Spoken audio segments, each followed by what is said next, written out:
Did y'all? Okay. I'm trying to figure out how I feel about it. I guess what I thought would happen happened, but you know, that whole Epstein list came out. I know, right? And it was pretty underwhelming. Like they were like dropping the list January 2nd, and then January 2nd came and they were like, sorry, January 3rd, and then they dropped the list and everyone was like just mouth watering on Twitter everywhere. Everybody was like, Jesus, list, it's gonna shake up the world. You know, and everything's gonna change after this list comes out. And then the list came out and a couple people we thought were on it. And then when I saw the rest of the list, I was like, oh, that's right, I don't know any rich people. That's my bad. I don't really move in the circles for this to be a scandal. Because any name on the list that wasn't already a celebrity, I have no idea who that is. It could be the head of a bank. I don't know. Whoops. It's very interesting. It is also, I guess, a bit weird because if you on that list, if your name just came out, it's kind of weird because you really can't die now. Like, you really got to hold it together for quite a while. Or else if you die, they're going to be like, he was a bigger part of it. It's like, oh, jeez. No, it's a weird list. It's a weird gathering of people. You know what I mean? And not everybody went to the island. I'm not taking up for anybody because, once again, I don't know them. But some of them, a part of me feels a little bit bad for because they took a trip when the jet was going in the other direction. You know what I mean? Like, the jet goes to the island, but then the jet might go from New York to Philadelphia real quick, and then David Copperfield's like, I ain't got shit to do with this. What the like? Motherfuckers asked me to come over and do some tricks, and then they dropped me off in Indianapolis. I had a show. No. It is weird, though. I think the thing that scares me most about the list and our response to it was that we thought the list would have everyone that we know on it. But what were we going to do about it? Do you know what I mean? Like, think about that, really. Like, we thought all of these, like, celebrities would be on the list. It's like, all right, what were we going to... Like, was the plan to... Like, I don't know, unless we were going to kill him, what does it really matter? Do you know what I mean? We're just going to be like, oh, you. You know what I mean? Really think about it. It's like, if you know, whoever. Let's say Aaron Rodgers was on the list. We're going to not let him play? I don't know. It just feels like we didn't really have a plan there. We just wanted to see it, kind of like the burn book for Mean Girls. And then we were going to just go about our day. Because it says a lot that we expected powerful people to be on the list. It kind of shows that we have no faith in them to begin with, right? So then we might as well just treat them like they were on the list and get rid of them. Like, it just feels like... But Jeremy, I don't know why we needed a little bit more evidence that Lindsey Graham was shitty or something. I mean, like... I'm trying to be, like, a more, like, chill person. I think I get carried away sometimes. Like, I'll overthink things, and it gets me into this... I don't want to be a combative person. And I'm not combative outwardly, but in my head, I'll be like, what does that mean? Or I will overanalyze the situation to a point where I'm having a bad time, right? Like, it can't even be called a restaurant. I went to a fast food, like, chicken spot, and I ordered, and they gave me my food. And I truly cannot remember if I asked for napkins or not. But the cashier, he gave me too many napkins. All right. He gave me a concerning, offensive amount of napkins. He gave me so many he gave me napkins, it was making a statement in my head as he was going, because he put, one napkin is not enough. If you get a meal and they give you one napkin, they're like, fend for yourself, right? 2 napkins might be enough. Maybe you're gonna wipe your hands, you're gonna wipe something down, whatever. 3 napkins is a perfect amount. 4 or 5 starts to be excessive. He gave me a clutch of napkin. He gave me what I can only describe as an unhoused amount of napkins. He gave me napkins like it was gonna be my blanket and my pillow tonight. He gave me, because he used the full width of his big ass hand to grab all these napkins and stuff them in the bag. There were so many napkins in the bag that if the bag had flipped, my food would have been safe, right? It was such a deeply offensive amount of napkin, because it just felt like he was saying, you can't take care of yourself. It felt like he was saying, you gonna spill a lot. I can tell just by how you're standing that you spill. And I was talking to a friend about it. My friend was like, well, maybe, just maybe he recognized you and he was trying to give you the hookup.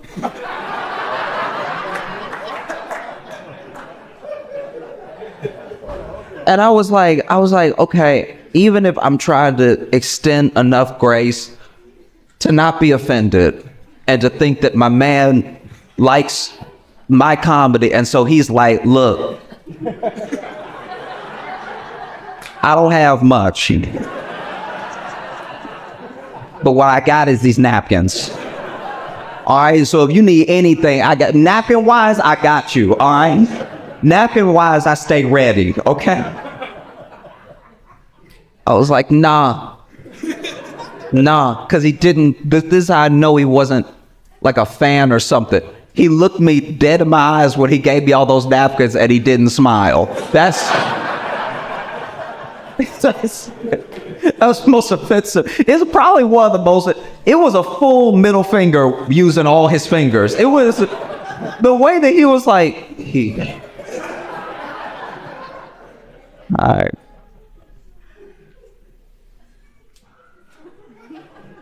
Deeply distressed.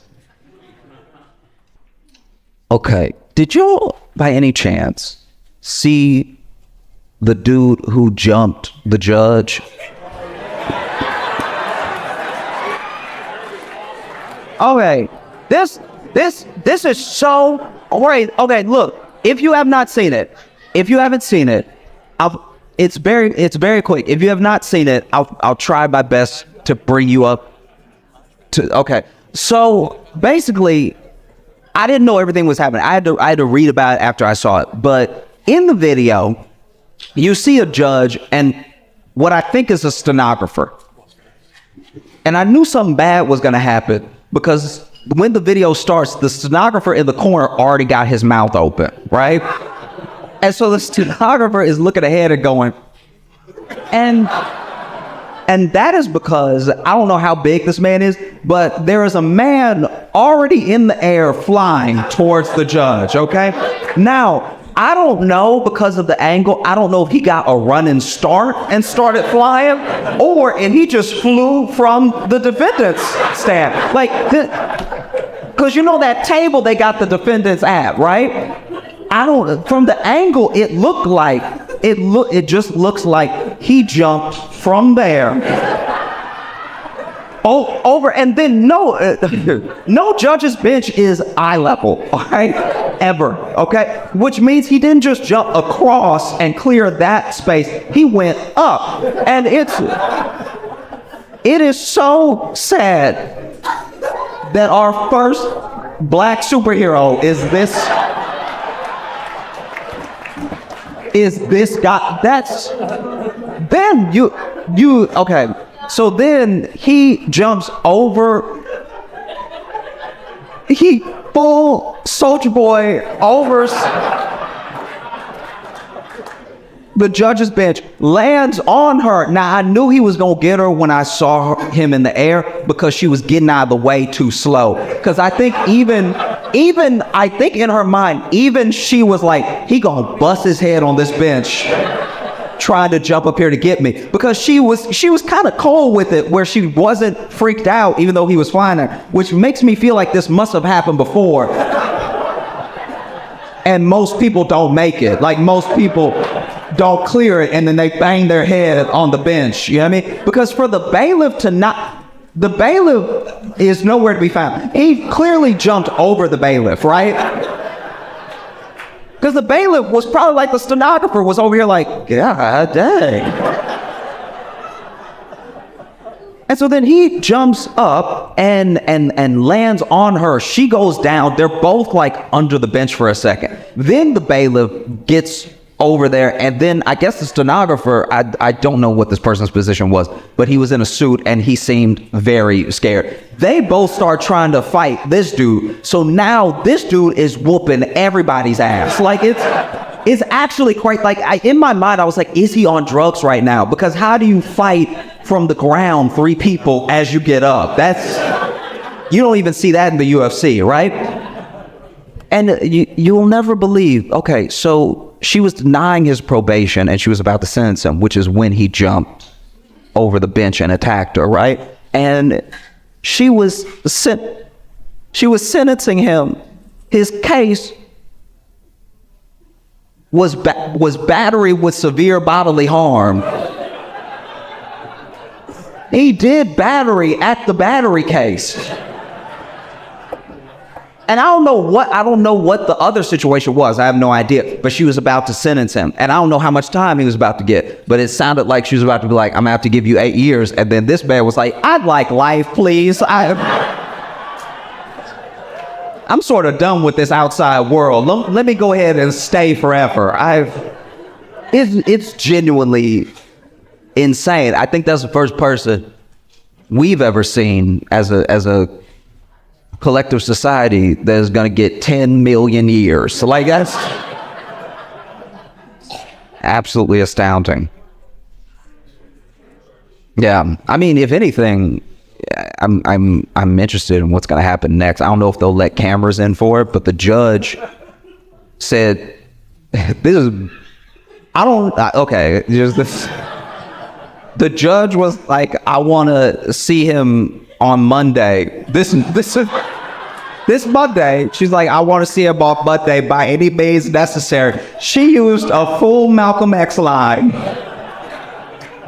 Because she was like, I didn't get to finish my sentence.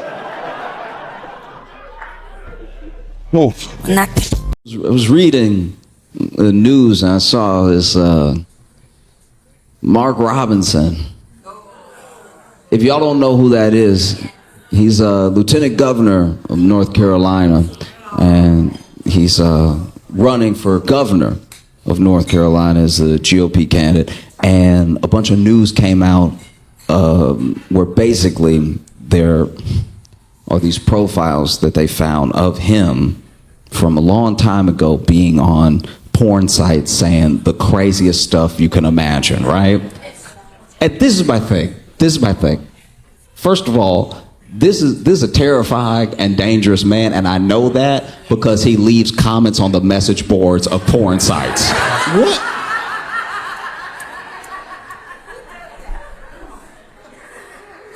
A porn site is simple, okay?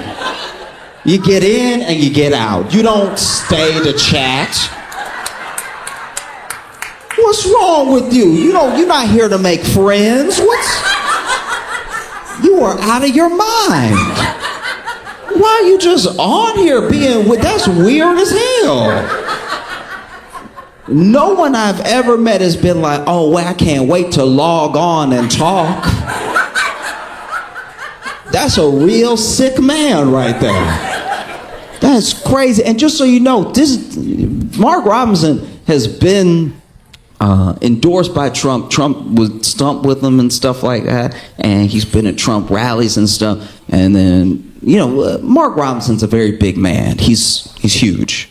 He's a large guy. And Trump called Mark Robinson Martin Luther King on steroids, because I don't think he understands how steroids work.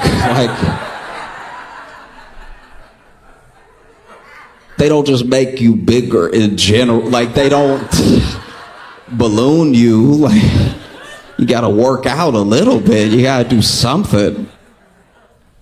Mark Robinson is over here being like, I think, I don't know what opinions he truly holds. I don't, because, politicians lie and they pretend to be who they think you want them to be. But it seems like he's trying to appeal to the most radical version of a conservative, right? And he has his little taglines, and he gets in with like phrases. I think that's why Trump likens him to Martin Luther King, because he tries to put on like an MLK-esque voice when he speaks and everything, but he says stuff that he sure his base wants to hear. And he said really horrific stuff about gay people, about trans people and everything, and they uncovered all of these things that he had said on the message boards of these porn sites because his username sometimes was his name.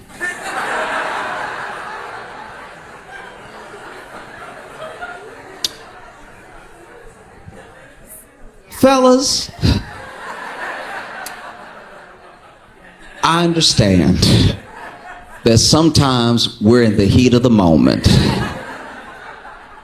and you go to one of these illicit sites, and the site asks you questions. Maybe the site, in order to enter, they want an email or something, or as eager as you are, please do not give them your actual information. This goes out to everybody. I don't care what you believe in, who you're voting for. Please do not give a porn site your real name and email address you use for work. I know it's the first email address that comes to mind when you've got other things on the mind, but make up an email address real quick. I know that sometimes that takes a second, because then you got to make a fake Google account. You got to go back. You got to accept the email from the porn site and then just look. But make it so they don't know it's you every time.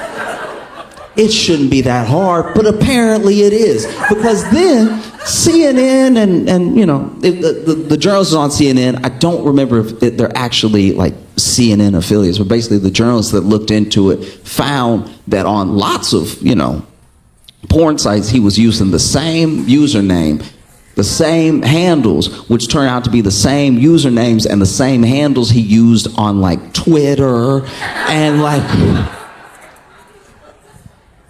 Fellas,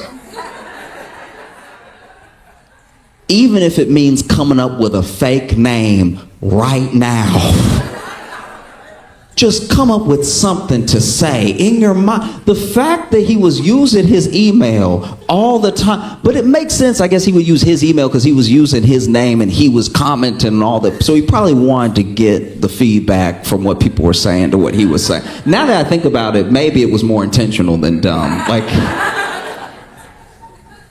But he said insane things. This dude, first of all, on a porn site, no one is looking for feedback, really.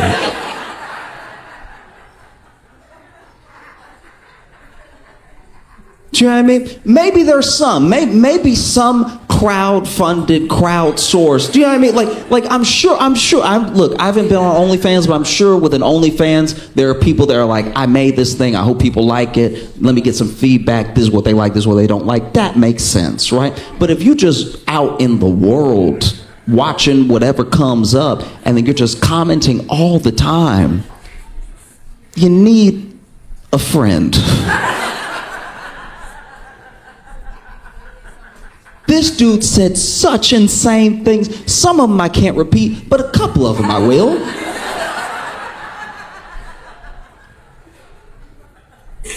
This dude said, unprovoked, I'm a black Nazi.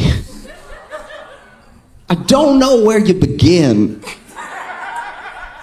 with I'm a black Nazi from a black dude who should have probably left the porn site by now. Like, he said other stuff. He was like, I would rather Hitler in office than the people that are in there now. I'm more confused than angry. I'm not gonna lie. You know, and then he said stuff about how, like, my man, slavery wasn't that bad. I wish they would bring back slavery. I'd buy a couple. Mind you, this is on a porn site.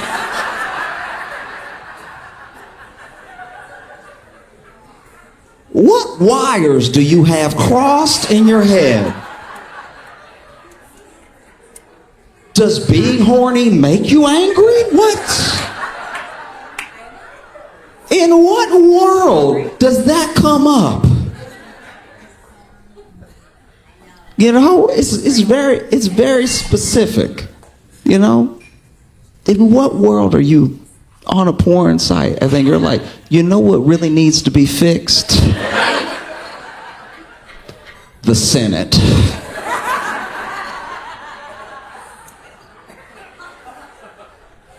Bruh. What? You know, I do my best. I really do. I do my best to try to understand people, and I don't get this one. This is beyond me. Because even outside of what he said on the sites, it's also some of the things that make him unfit for office are just what he says out in the open. The way that he talks about people who are definitely his constituents. You know? There are gay people in North Carolina. There are trans people in North Carolina. So when he speaks, he's speaking about them and sometimes to them.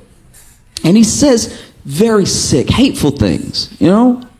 And just the way that he has this weird, I'm trying to figure out how to say this. I try to love everybody, but it's very hard to love a black man that hates being a black man. It is jarring. You don't even know where to start. And the thing that I think maybe he thinks is that his proximity to whiteness and what the white people around him like will be his safety. And it's not going to be the case. Fundamentally, it won't. You know? Because when you say things like slavery wasn't that bad, I wish they would bring back slavery, I'd buy a couple. Who do you think?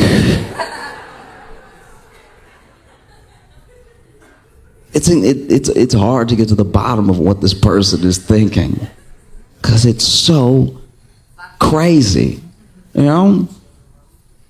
It's like, it's one of those things where you look at the state of politics, and it's one thing to lie, and it's one thing to say what you think people want to hear, but it's another thing to be an absolute lunatic and already in office, because he's already lieutenant governor. So governor is not that far of a stretch. And he got to be lieutenant governor saying mostly what he says now, minus the porn stuff. And it's so bad that Donald Trump himself, the dude who would stump with them, this is Martin Luther King on steroids. He doesn't know what steroids are. This is Martin Luther King on steroids. Donald Trump's campaign is even telling him, hey, you may need to drop out.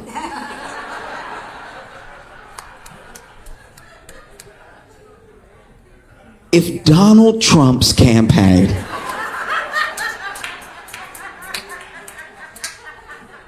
Donald J.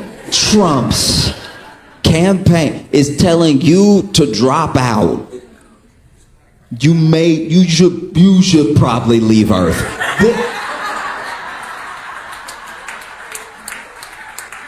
The idea that Donald Trump's campaign is like, this guy, ugh. The fact that Trump distanced himself from Mark Robinson, Trump doesn't distance himself from Nazis. The fact that he was like, oof, this is pretty weird, right? You know? Like, Trump didn't denounce the Proud Boys openly. They asked him about the Proud Men, and he was like, you know, boys will be boys, I guess, or whatever. But you, no. And that's exactly what I mean. Your proximity to whiteness won't save you. You're actually saying and doing some of the same things that the people say and do that Trump didn't distance himself from. But he's getting as far away as he can from your black ass. He's getting so far away from you, you would think he was on steroids.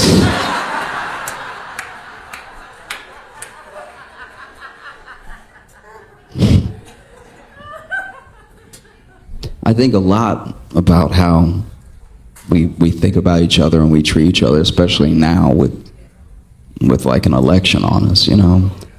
Everybody's exhausted. Why do we even do it this way? You know, in like France, they're like 3 months out, they're like, who should we pick? Like we're the only ones that make it a season and a half of TV. Like no one else in the world does this. No one else in the world is like, all right, 2024, let's start talking about 2028. Why do we do it this way? And then you watch people. You watch how they react to people, you know. Like I have a tougher time than I've ever had with the things that are being said, you know. Everybody expects politicians to lie. Everybody expects politicians to not care about them. I get that. But what's happening right now is like truly insane. You know, J.D. Vance was at a rally and it's weird. Okay, I've just never seen somebody with less charisma.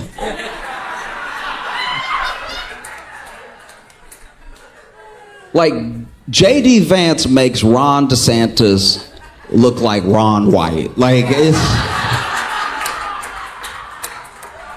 Because when Ron DeSantis was running, I was like, why he smiling like that? He was just, do you remember his smile? He's right. He's like, it's like it hurt him to talk to people, person to person. Then J.D. Vance got in there and nobody was happy. And J.D. Vance said, you know, they asked him about how he felt about the whole rumor about the dogs and cats things affecting the Haitian community, why they've been zeroing in on Haitians specifically in Springfield for some reason. You know, he's from Ohio and everything like that. And he basically said, like, and you can look this up for yourself if you think I'm being unfair, but he basically said that, you know, this is a Democrat talking point and a point by the media and everything, as if he didn't say it. And then he basically says, you know, everyone loves talking about those Haitians in the community like they came here legally and are doing everything legally, but they were brought in and they were legalized through a process by Kamala Harris that is unconstitutional. So as long as they're here, I'm going to call them illegal aliens. He's talking about the people who did the right thing, by the way. You'll still be illegal. You'll never not be illegal, in my view. That's wild. That you can't do that. You just can't, because the law is supposed to be the law. You're supposed to be the party of law and order. You can't just be like, nuh-uh, that's not.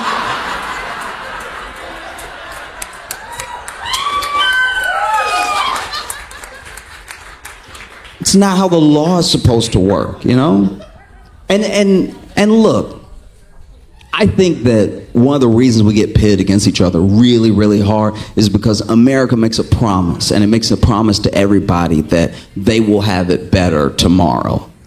And a better tomorrow isn't coming for everybody because of systems in place to keep tomorrow like today. So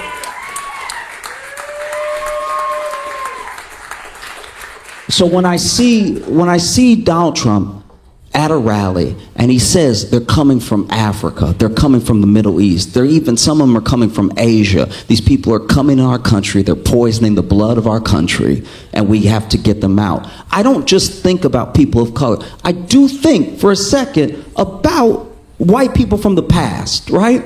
Because white wasn't always this like singular identity. There was a time in America where if you were Irish, you were spit on. Where if you were Italian, you were beat. And everything that Trump says about them is what they said about all those people in the background, right? About their great-grandparents. So they may cheer it on, but recognize if you have Italian Italian descent, if you have Irish descent, if you're Greek, there was a time where you were not welcome here. And they said that your very presence and the presence of your children would destroy the country, would poison the blood. And then we became the most powerful country in the world. So clearly it's a lie. It's so clearly a lie.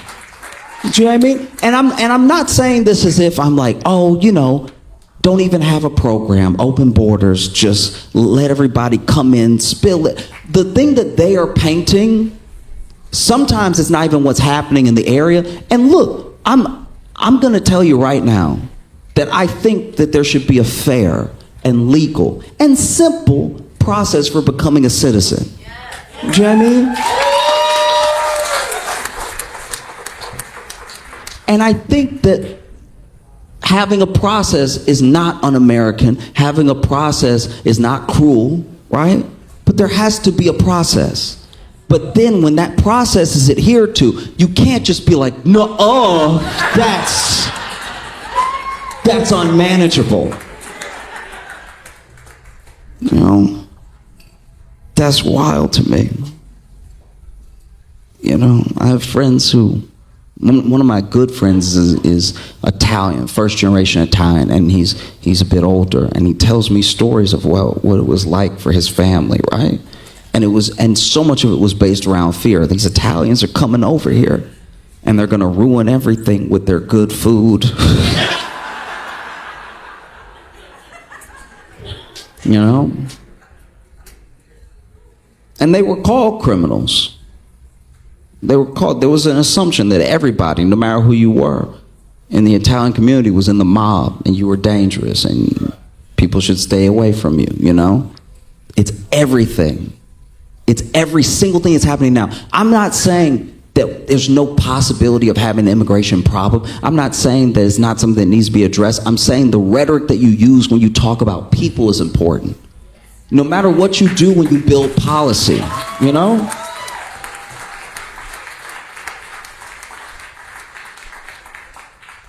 Because I would like the people who are hardworking, the people who are honest, the people who genuinely love America to be in America, you know?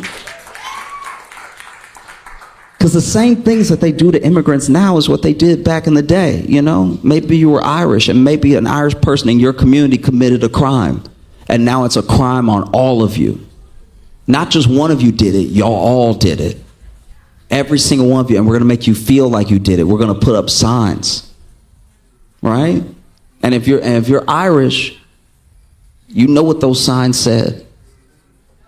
You know what I mean? So where did that get us? And where are we now? You know? Because we didn't send those Irish people back. We didn't send those Italian people back. You know, we found a way to make things work, and you build on a process and you improve it. I'm not saying there's not a process that doesn't need to be improved. I really am not. I'm saying that the way that you talk about people is important. Outside of anything else, whether they share some land with you or not. You know, and the same things that are happening now are what happened back then, you know? I'm scared of having a political process that's it's untenable. Welcome to the Josh Johnson Show. I'm Josh Johnson, joined by my co-host, fellow stand-up comedian Logan Nielsen. Logan, how you doing, buddy? I'm doing well, man. How are you? I'm doing all right. Did I tell you about West Nyack? West Nyack? Yeah, West Nyack. Oh, yeah, that was some shows you had recently, right? Yeah, okay. No, we haven't talked about that. Honestly, though, you said Nyack, and there's a community college in town here called Nyack. I'm like, did you do a show at Nyack and you didn't have me? No, that would be wild if I came to you. To where I live. That's the one time you didn't even let me know. I'm sorry, man. I got to be in and out. My bad. That would be crazy. No, I was doing a club that's in West Nyack, and yeah. Okay, so it's in the mall, right? Okay, and I had a day at this mall, so like the show was fun. The show went well and everything. Yeah, but I don't know what I was thinking as far as when I should get in. So in my head, I'm like, let me go ahead and get in hella early so I don't have to worry about traffic. I don't have to worry about cutting it close, like people waiting on me or anything. So then I picked a bus that was just far too early. Like even though West Nyack is like technically, it's technically upstate-ish New York. Okay, it's still in New York? It's still in New York, and it's only like an hour from the city. Okay. So hour and a half from the city. Gotcha. But for whatever reason, I'm thinking like Albany in my head. Like no one, I didn't look at a map. No one told me to be this early, but I'm so early. I'm like maybe 4 hours early for the show when I get there, right? Oh, geez. And so now I'm just walking around the mall because, it's much bigger than I thought. I thought the thing was one floor. And then I got to the balcony and looked down and it was forever. Like it was like 4 floors of mall. And so they had go-karts again, right? There we go. And as I'm walking up, because in my head, I'm like, what should I do first? Because I have my backpack with me as well, because I decided to just spend the night at the hotel they provided rather than try to figure out how to get home that late at night after the show. Yeah. And that'd be so a whole thing.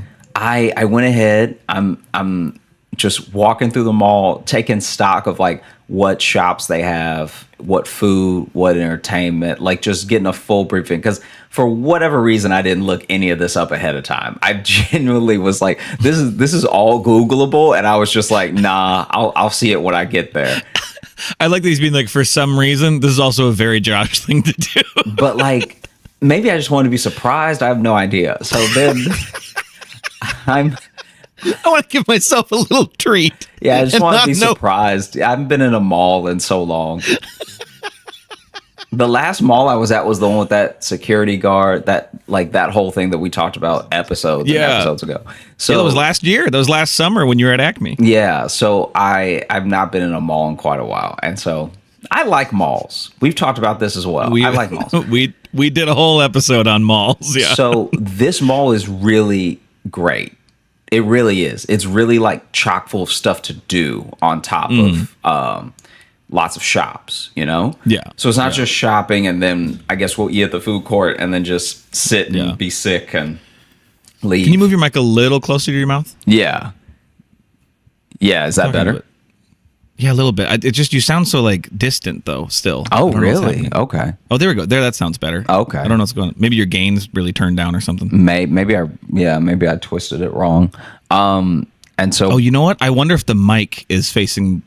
Oh, you're right. You're right. 1 second. Yeah. That's way better. Okay. So this is good now. Yeah, there we go. Now. Okay. I really should have just. Should I restart the whole episode? Or? No. That's fine. We'll leave it in. Anyway. You can still hear it.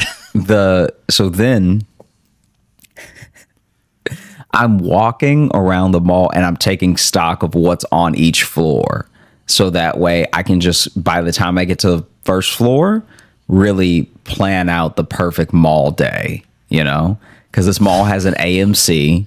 It's got go-kart racing. It's got axe throwing. It's got a little like obstacle course in it.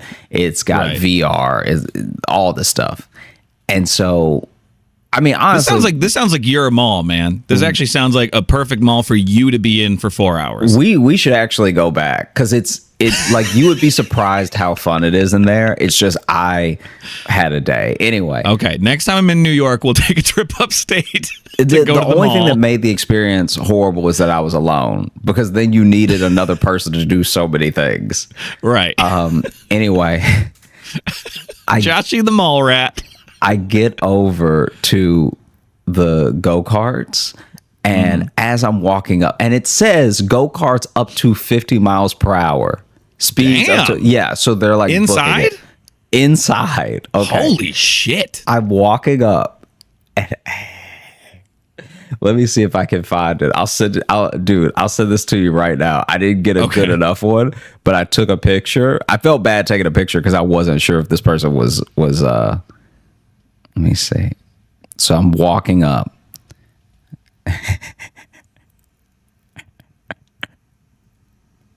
I'm walking up to the track, and you can hear them, like you can hear it whizzing, like you can hear the like they sound like outside, inside. Okay, here it comes. 1 second. Okay, so you'll have to zoom in here, but I took a picture. When I'm walking up to the go-karts, there is a loud, like when I say loud, I'm talking about like you hear a crack. There's a huge crash, okay? And someone was booking it, and then they just had almost too much grip, and then they turned into a wall and they crashed. When they crash, their helmet didn't just come off, it flew off their head and it bounced onto the track. So I thought a kid was dead. Like You thought that was a head? In my mind, like when you get hit by a car, we talked about this, when you get hit by a car, sometimes a shoe will fly off. Yeah. Oh, I've never seen someone crash and their helmet popped off. Like obviously that means the helmet just wasn't on right, but the fact that it popped off and bounced like Final Destination, I thought I was looking at a dead kid. Man, and this track in this picture, like it looks like a pretty small indoor go-kart track for them to be going 50 miles an hour. Yeah, so then that's wild. It says how is not everyone up to 50 miles per hour. So like, how is not everyone dead in here? So when you zoom in the picture, do you see the guy standing next to the go-kart? That kid, okay. So just to paint the picture for the audience, the kid drives into the wall, right? So he takes 2 sharper turns, drives into the wall. His helmet flies off and bounces, and immediately I think I was alone, and I'm very embarrassed about it. But immediately Josh starts mourning. I gasped, because in my head, when you see a helmet bounce on a racetrack, that's always death. You know what I mean? Because a helmet is like a wheel. Anytime you see a loose one on a track, you're like, whoever lost that needs that. Yeah, like if it was a movie, you'd like have right before the crash, then you'd cut to just the helmet rolling in slow motion down the road, and then you'd smash cut to a funeral. Yes. Like that's how you would do it in a movie. Yes. So then it's not a good image. So then I did a big gasp by myself next to what I hope wasn't his family, because there was some. I had walked up to the track at this point, because you could just watch the track from the regular mall. Yeah, I mean, just from standing. So now I'm standing at the track and I'm like, and there's a woman that's like, oh my God. And then she's like covering up this little kid. So like in my head, I'm like, that's his family, you know?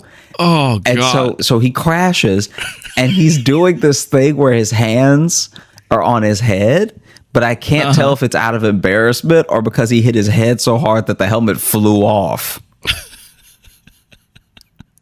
Okay, maybe he's like, I was wearing a helmet. I was wearing a helmet, right? Like, where did that? I swore I was wearing something. So then I'm just standing there for a little while. Like everyone's just standing there for a little while, and they stop all the cars. So all the cars are like, frozen on the track. Mm-hmm.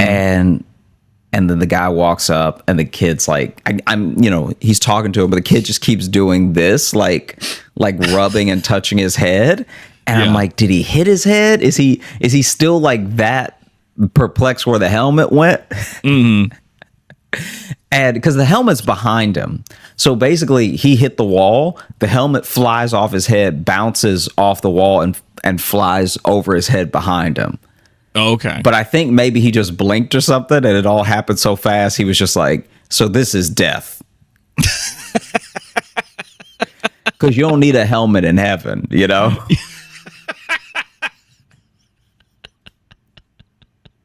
Well, I think I just found a bumper sticker we need to make. You don't need a helmet in heaven. And it's just an angel with a brain injury. Like, yeah, with that, and then a sorry about your Brain King shirt, we're really leaning into head injury with our merch ideas. And so finally, this kid The guy's still talking to him. And I don't know if he asked him to get up or if the kid just wants to get up, but he gets up and he hops out of the car. And like an F1 race, people were like clapping. Like my man was brave. Like, you know what I mean? Like he did it. Okay. Yeah. And he did look like a teenager. So I'm sure he was just embarrassed. Yeah. Because he didn't look hurt at all. That's the clap of like, oh, he is alive. Okay, Yeah, good. yeah. Okay. And so after I saw the When crash, a football player gets up and he's like, oh, he can walk. Okay. oh yeah, he can walk. He does have the CTE, by the way. Yeah. The fact that he was absolutely. on the ground that long means he's hurt, but he can walk. He so can walk though. We got have to that. feel We don't- less bad about this now. We don't have to worry about it right now. Yeah, If he couldn't walk, we're all worried right now. yeah. So basically, he gets up. He starts, walking to the gate. To like the holding area for people to watch. And in my head, I'm like, it almost feels like an omen. It's while I'm walking up, there's a crash.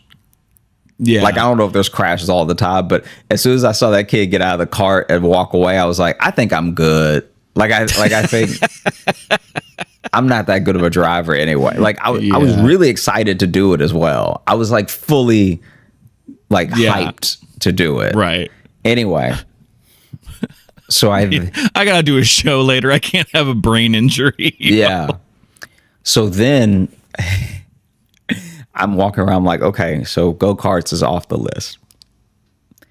I'm a little hungry. I'm thinking this Joe's Crab Shack is going to be a great place to have lunch, Mm-hmm. And so I go on the hunt for the Joe's Crab Shack because on the mall's map, it says that it's back up where I was near the Target. Okay. And so on the 4th floor, so I got to go all the way back up. The 4th floor. This is a big ass mall. It's a huge mall. It's That's so like a- big. That's like a Mall of America level mall. If it's got 4 floors. Yeah, it's just not as long big, as Mall of yeah. America, but it is Right. floor wise, it's wild. Damn. So then, I'm looking for the Joe's Crab Shack forever. I finally just give up because I just don't see it, and I'm like, well, there's this place called Red Crab. So I guess I'll just go in there, and That sounds like the broke version of a seafood place. And Gotta I do red crab. I sit down. I'm like dejected because I'm like, man, I want Joe's Crab Shack, and then a Can't give me table. red lobster. Just give me red crab. Yeah, yeah. And so then across from me there was a family eating, and I'm sitting there for quite a while, and as I'm like ordering and everything, the family is just like, didn't this used to be Joe's Crab Shack? And the other one was like, yeah. And I was sitting there like, why didn't I realize immediately? Oh yeah, this is probably just Joe's Crab Shack was out of business, and somebody was like, I have an idea. Crabs are red. Listen, I bought this restaurant space and they left all these crabs. They left a bunch of crabs, a few mussels, and some scallops. And everything's got a reddish hue to it, so we'll just do that. I feel like this is how you start a business, with the old seafood of the last place. Yeah. A couple customers just going to have to get a little sick to get the word out that we're here. Yeah, because they'll talk about it. Yeah. So then after that, I go to the arcade, and this is actually where it gets very sad. So there's a Dave and Buster's in this mall. There's another arcade, I think, with another name that's like brandish, but I don't remember what it is. And then there was just Jesters. something like it was like it. Honestly, I couldn't tell you because I just kept passing it because I didn't want to go in that one. For some reason, I was just like, I don't think they have good games in there. And then I walk into the arcade that's near the comedy club, and almost everything needs 2 people. I even did the basketball one. By myself. laugh. Just a sad montage of Josh at 2-player arcade machines. This is what ends up happening, though. I'm like, I'm essentially like trying to do everything that I can that's solo, but I'm also the only one in the arcade, and there's only one guy working the arcade, so he's just watching me go from game to game playing by myself.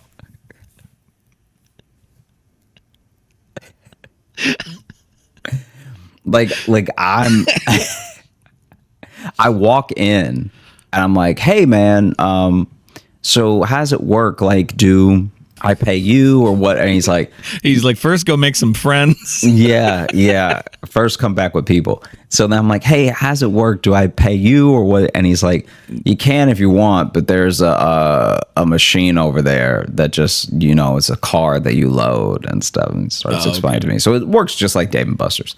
Yeah. Anyway, I'm like, I'm playing the basketball one where the rim just keeps like going forward and backwards. And I get in one. Like in the entire round, I get in one basket because like my aim just every time was off because I was trying to guess where the rim would go. And then every time I try to play again, it says waiting for more players, and it makes me wait for 30 seconds. Just to remind me that I'm by myself. Yeah. Yeah. Surely no one would play this alone. Yeah. Let your friends tag in. Yeah. That's why there's another basketball goal right next to this one, because it's supposed to be a competitive game. And then I did the punch. They had the punch one where you test the strength of your punch. What? That is the game. I wasn't laughing at your description. That is seeing just someone do that by themselves with no one around them. Yeah. It's just I probably look slow. Like here's a lonely, angry man who wanted to just punch something. It would be funny if that dude was filming me and he's just like Incel's Day Out. It's just me at the arcade. Just punching the knockout machine. I just wanted to say 999 so bad. And even though I'm getting angrier, I can't seem to punch harder. Ooh, it's going to be hard not to title this one Incel Stay Out.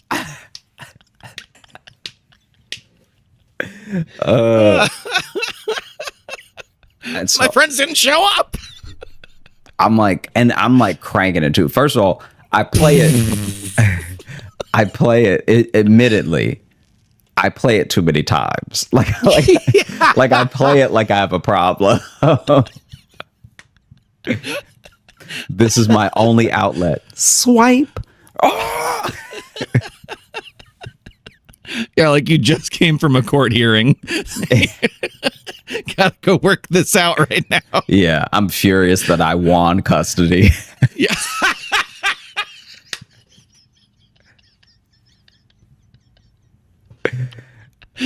Yeah, like the kids in the car. Kids in the car. Bump. How do I keep still getting like halfway? I'm so mad. I should be knocking this thing through the roof.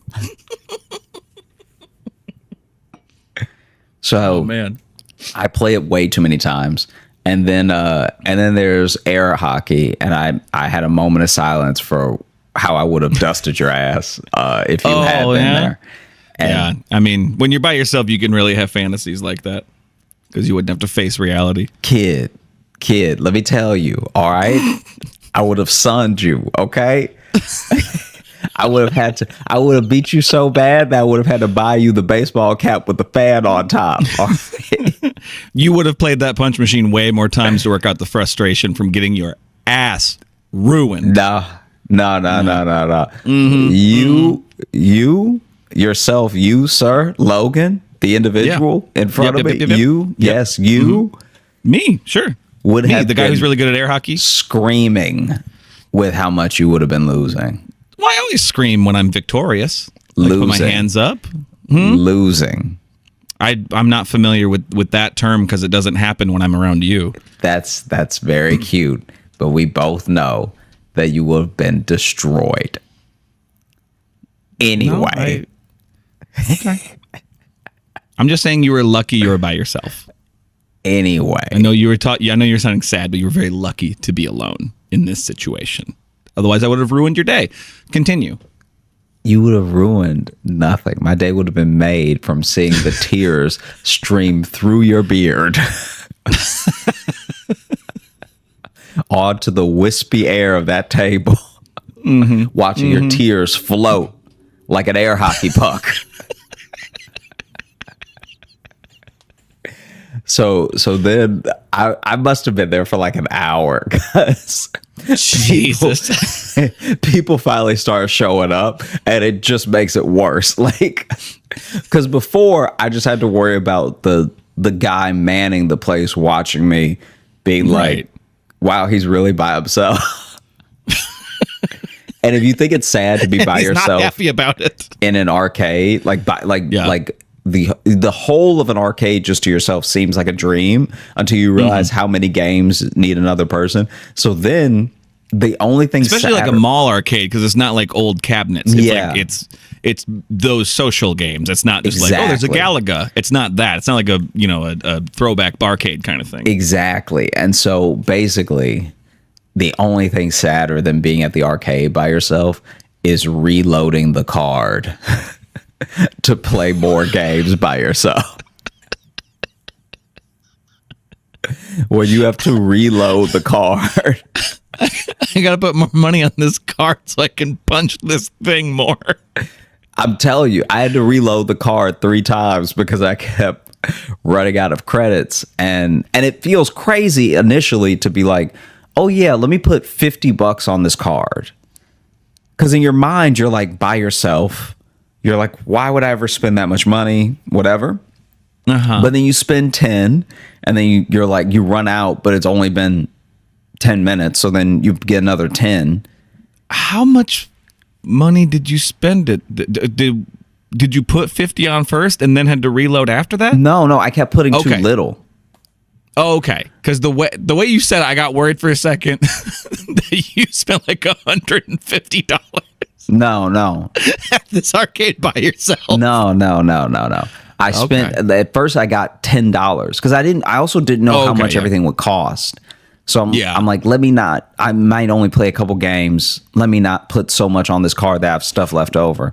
Right, So yeah. then, I did 10 and then I did 20. And then I maybe did another 10 or 20. I can't remember. But either way, Okay. Once people start to show up, it gets so much worse because now people are like straight up on dates. And so now,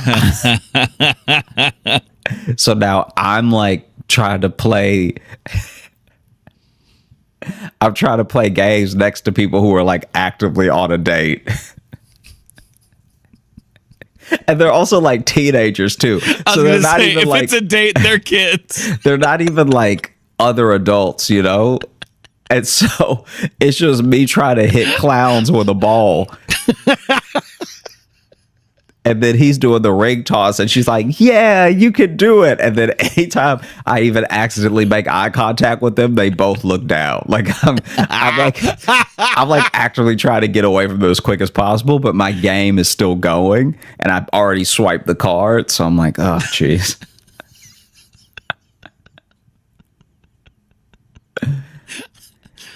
And it's also not a big arcade. This arcade is like 2 Right. rooms. So then there's like So everyone sees you at all times. yeah, everyone sees you the whole time.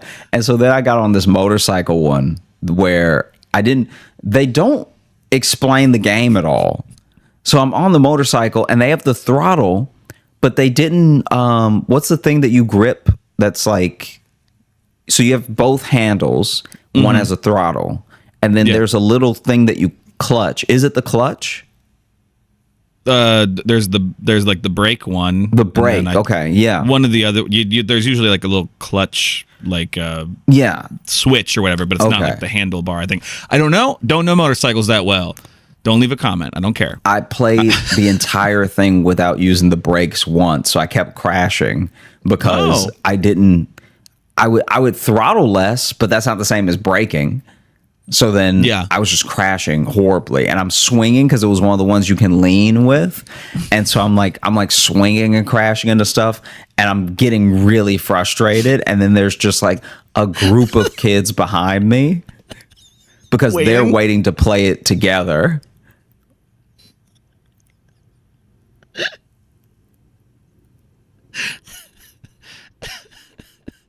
It was horrible. It like you get off and go to the punch game again. Ah! Honestly, it was like, so then I did play the punch game after that because I was like, at least this one you're supposed to like do alone and like no one can judge you and stuff. No, that second part's not true. That second part's not true of that game. And so then I played that one a few too many extra times with witnesses there. And Jesus, John. And then it was actually kind of funny because when I started playing this other game, remember when we went to the arcade? This would have been years ago, I guess. But there was that drop game where you drop the balls into the cups and you try to get all 50 balls into the 50 cups as they rotate. I don't know if I remember that game. Do you remember this? It's like you hit a button and the ball drops per time you hit the button. Oh, that's right. Yeah. Okay. So I'm playing that one. From that one, you can kind of still see the punching bag game. And this kid, I felt better about my experience playing it because even if I seem like a crazy person, this kid fully missed. I don't even know how he missed. But he reared back to swing. And like in one of those viral videos, he just fully misses. Nice. And then hits it with his head, so it barely goes up. Like it he got like a 7. Yeah. And I was like, okay, I'm not the only one who's awkward here. That's nice. You know? I mean, he's got the excuse of being a teenager, but whatever. I know. And you at least look younger than you are too. Like, because if I was there, I think it'd be worse actually, because I look like a man in his mid-30s. So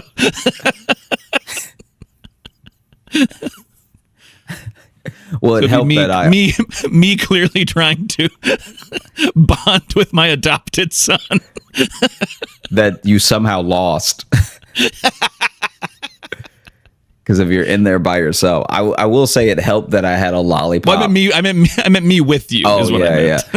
Yeah. It helped that I had a lollipop in my mouth the entire time. You know those big ass lollies? Nah, just a Tootsie Pop. Did you really? Yeah. I love you. But I will say, being there by myself was the first time where I was like, yeah, maybe I should start drinking. Because, it's like there's a difference between being in a bar it's a different type of sad to be at a bar at 3 p.m. on a Thursday drinking, like just day drinking. But there's like on a Thursday as well. I know that there's ESPN, but there's no sport on. Does that make sense what I'm saying? So even if you're watching the game having a beer, you're watching a game where the outcome was already determined. Like, I mean, baseball games will be on Thursdays and stuff too. Oh, Thursdays during the day? Yeah, I mean, baseball is kind of fucking all over. Oh, okay. I didn't know that. Yeah. I just imagine when I was passing the sports bar, I was just like, I've already seen this fight like 3 times. These are just highlights. Like, if I was drinking and watching this fight right now, I'd be like, maybe he'll win the third one. There is also a difference between like just going to like, because I've done that when I'm on the road where it's like, well, I'll just go sit in this bar and like have a beer and just nurse it. There's a difference between just like sitting down to just have something to do and then drinking. Because if you're sitting there getting drunk at a mall on a Thursday afternoon, that's supremely sad. It makes sense to just sit down and have a drink. I'm saying, how can you not when you have hours to kill? I think you'd do it by accident. I think you would sit down and be like, all right, I'll just have a drink at this bar the sports bar, you know, I have like a beer, and then you Yeah. get done with your beer and you realize there's still 3.5 hours until your show. Right. Yeah. You might have one more, and then Yeah. now you're like, let me eat, and then you eat, but now you're like, I might as well have one more because I still have 3 hours to kill. Right. And this is why I tend to just hang out like in the hotel room, just so I don't have to worry about any social contracts of any kind. And so basically, by the time I wrap up, I feel like I've effectively alienated everyone in this arcade. Like, they weren't trying to be my friend, but I think I've like sufficiently made everyone uncomfortable because I did. Okay, so with the 50 balls game, I did get 48, Nice. and my yes at the end was a little too loud.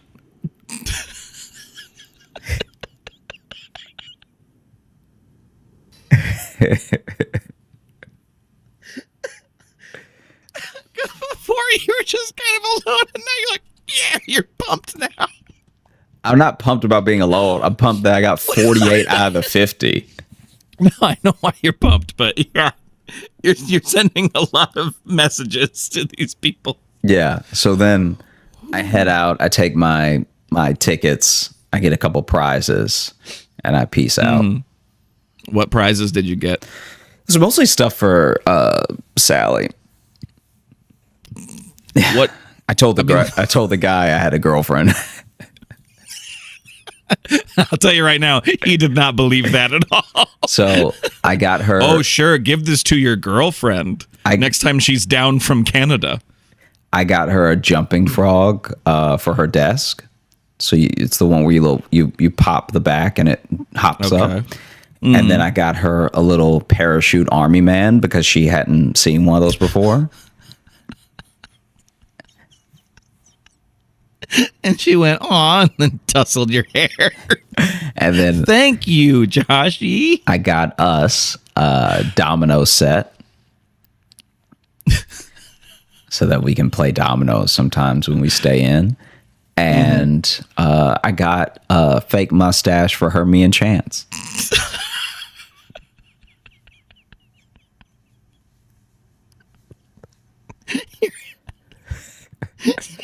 What?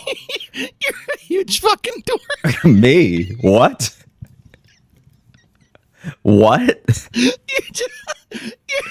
What are you saying right now? You heard me. You heard me. What are you talking about? That's super cool.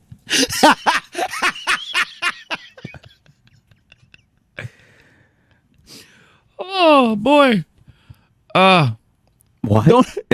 Don't shake your head like this whole story hasn't been about you looking crazy. The fake mustaches is dope.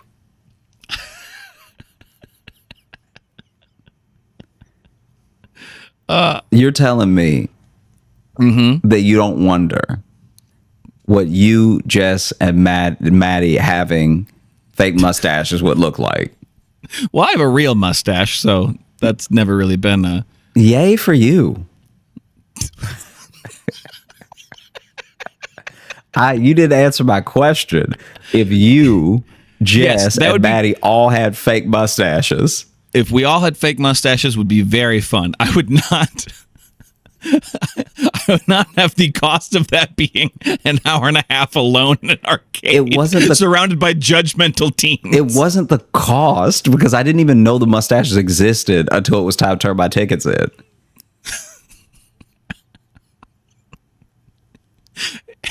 The thing is, you're proving my point by how defensive you're being about your fake mustaches. I'm not being defensive. I'm surprised that this is the thing that's like breaking you.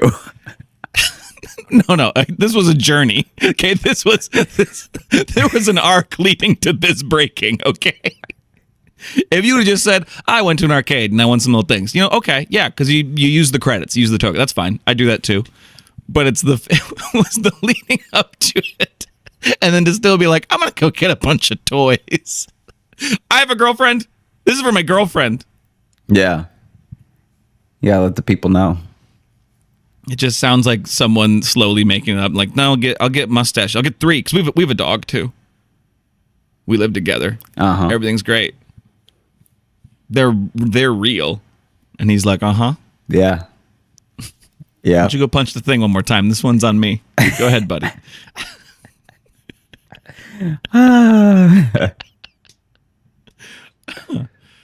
How'd the shows go though? It was good. It was good. Good. It was a fun time. I feel like there was one other thing that happened at the mall before. Because even then, even after the arcade, I still had like 2 hours before the show. Jesus Christ. I was like, this has got to be what purgatory is like. Just killing time at a half dead mall on a Thursday. Wow. Yeah. You wait for your show. That's social purgatory is what that is. Yeah. Because you're technically out around people, but you're not around people. Yeah, that part was rough. Yeah, that's where I ate. I played games. Oh man, it did suck. After I ate, I went back to this place that was called like Aim Point or something. And it looked like an airsoft shooting range. And it looked dope. But when I first passed it, the guy was just by himself. And I was like, let me see what else is in the mall before because I had my backpack with me. I was like, before I put my bag down and get settled somewhere, let me see if there's anything else I want to do. And then I walked to the go-karts, and then I got something to eat. And by the time I was done eating, the airsoft place was closed. So that was one big regret. Like whenever I go back to that mall, it'll be with a person and play airsoft. Yeah, because the airsoft by yourself would have been the saddest. After spending that time in the arcade by myself, now I need to really go just shoot a gun for a while. Yeah, you ever can't get it all out in punches?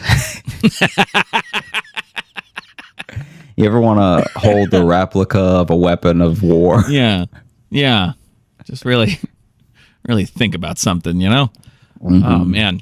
Yeah. That's Do you ever whisper names when you're looking at the target? Jeez, with each pull of the trigger.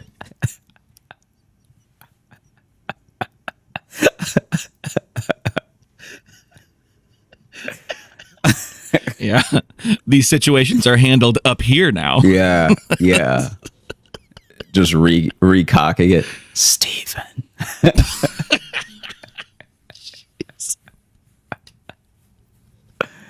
Oh man.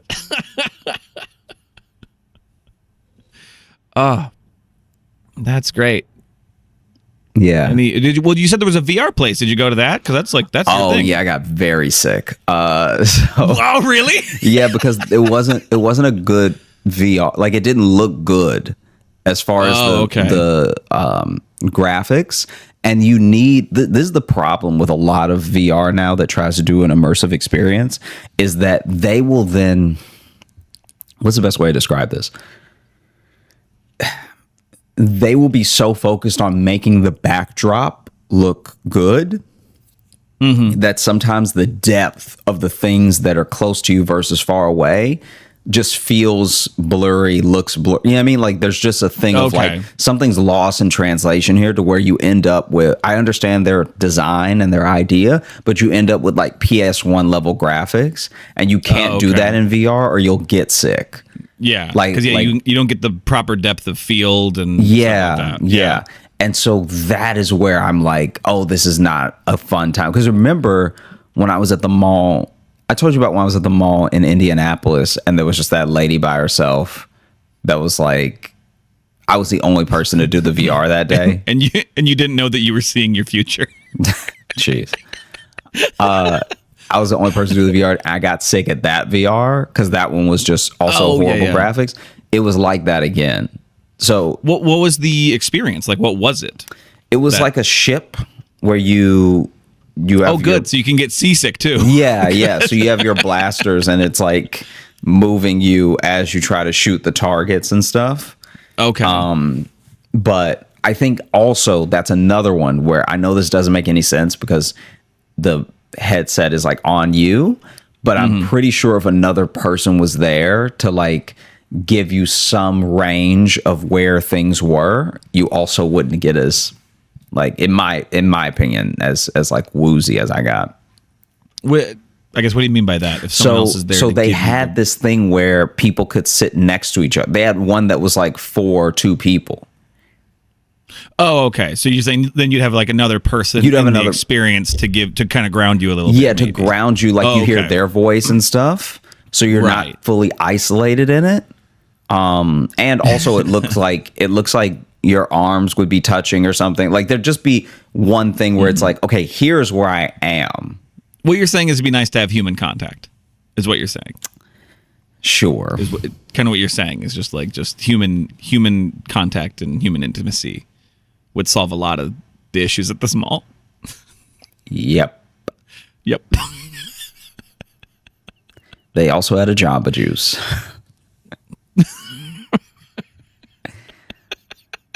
I didn't go to it because I was feeling very ill, but I love me a Jamba Juice. Well,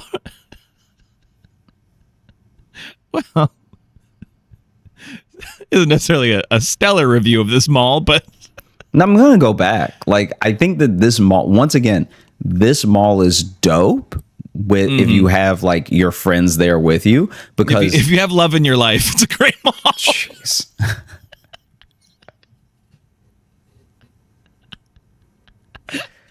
All I'm saying is that like each experience was made for more than like even the go-karts in retrospect would have been me trying to beat a bunch of 7-year-olds on the track. Like really trying to bully them with my go-kart, like push their carts out of the way and stuff. Which there's some kids you're never gonna catch up with because they're too light. Right. So then, That's the thing. you know, if they're going 50 miles per hour, but they're only, 80 pounds, I'm never catching up. That like also I'm just still kind of like in an indoor track, go-karts going 50 miles an hour and then having little kids do them. Like that is just giving a child a car, Yeah. Yeah. which like legally you can't do. I mean, the fact that they said up to 50 miles per hour, I didn't believe it until I saw that kid's helmet fly off. Well, even in that picture you sent too. Can you see the helmet Like- in the picture? Do you see the... I can't see the helmet, I don't think, but I just noticed like there's the sign at the bottom there and it says, wait time, whatever, but it also has pro karting ages 13 plus. So it's like, do you have to be 13 to get on like the 50 miles an hour carts or I guess so. there's another one underneath it that I says didn't like 8 ask to 12. anyone anything because I was like... Because you had witnessed a death. Yeah, so, okay. Real quick. Yeah. In the picture, if you zoom in above where it says emergency exit only, and you see that cluster in front of the wall, that's his helmet. Oh, right above that sign. Yeah. Oh, okay. Doesn't look like a good helmet either. Yeah, it does look like something that would fly off your face, right? Imagine a scared helmet. Imagine a helmet that's like, you know what? I'd rather not get hit today. And then it just leaves your head. Yeah, when the helmet would rather not have the impact. Yeah. Oh man. Yeah. Well, that sounds fun. Sounds like you had a great time. Jesus. That was the saddest look off you've ever done. What? All right. Don't be that way. Well, you got anything else, or do we want to do kind of a longer mailbag, or what are you thinking? Oh, okay. There was one other thing. Oh, okay. So I was going in all these shops, and I wasn't even looking at the names. Okay, this is. I just want to go over how I got into this mall because in case anyone ever needs this information. All right. So I took a bus from the city to across from the mall. So it's Lot J across from the Palisades Mall, right? Then Wow, this is specific. I didn't think you're gonna. no. But this is what's crazy. Just hear me out. This is what's Okay, insane. okay. Where All right. you may even just side with them knowing you're not going to take my side, but this was crazy. And when I talked about it at the show, it got like an applause break because everyone was so annoyed by this. Okay, so you get off at Lot J, and then you walk across. I mean, kind of. It's not a highway, but you walk across the road when you get the chance because there's no light and there's nothing to stop a car from running you right over. But across from that lot. Wow, I love that you're risking your life to go to this mall. Well, the show is in the mall. I have to do the show. Oh, that's true. That's true. The show is in the mall. Yeah. Oh. So anyway, I cross the highway street and I walk into the Home Depot, and I'm in the Home Depot trying to get to the rest of the mall for quite a while. Like I look like I should be building something with all the, because I finally just start walking down every aisle because I'm like, it has to be one of them, right? And you're looking around that much, you're surely going to purchase something. And I got my hands on my hips like a dad with a project. Like I'm so lost in how to get to the mall. And so finally, this guy stops me, and he's like, "Hey, are you all right? Like, can I help you find something?" And I wasn't trying to be dramatic. Like, I wasn't. Are you all right? I wasn't like trying to be rude or anything. But I was like, "Oh, I don't want anything from this place. I just want to get to the mall." Did you say it that way? Yeah. I was just. I don't want anything from this place. Is such a great sentence to say to someone at a store. But I feel like everyone who's ever gone to a Spencer's Gifts could say that. Oh, I don't want anything from this place. It's just a show, kind of. I tell him that I'm just trying to get to the mall. He's like, oh, and like you can see on his face that this happens like 50 times a day. So then he's like, you actually have to walk out and then walk like a few doors across. Oh, so it doesn't have an entryway to the mall in the Home Depot. It's just a part of the mall. The Home Depot is somehow connected to the mall without. They just didn't find it necessary to share a single wall with the mall that they're connected to. Yeah, no, I've had that where I've been in like a J.C. Penney because I thought it was an entrance, and I'm just like, well, I don't want to be in this J.C. Penney. Yeah, I was trying to get to the. I parked here because I thought this was the north entrance to the mall. And yes, exactly. Anyway, so then he's like, you have to leave. You have to walk out and around and everything. I was like, you have to leave. God, okay. And so then I walk out of the Home Depot. I walk down a few doors, and when I walk in, it's still Home Depot. Like it's like he's actually he can actually still see me from where I've re-entered. And he's like, keep going. And I'm furious because I'm like, why? How is this my job? Just connect the Home Depot to the mall that it's connected to. And so then I walk out, and he didn't mention, which, whatever. He was already doing me a solid. But he did not mention that there's no like sidewalk or pathway to walk around and into the Target parking lot to enter the Target to enter the mall. So then I'm basically in the street. Like I'm like in the road, walking around the Home Depot gravel. And then a car comes, so I just jump into the Target rocks, and now I'm walking up the Target rocks to get to the parking lot to get into the Target. And this has never happened to me at Target, so like this is also not my fault in my mind. So only Walmart that I know of has greeters, right? Sure. So I walk into the Target, and someone comes in at me way too hot. And they're like, hey, can I help you find anything? Like, I'm barely in the door. They're like, hey, can I help you find anything? And I'm like, I don't want anything from this place. I just want to get to the mall. I don't want anything from this place. And so then their face just drops because I guess they were real hyped to make some Target sales. Their face drops and they're like, oh, yeah, it's that. Like, just pass electronics. I was like, oh, thank you. Right.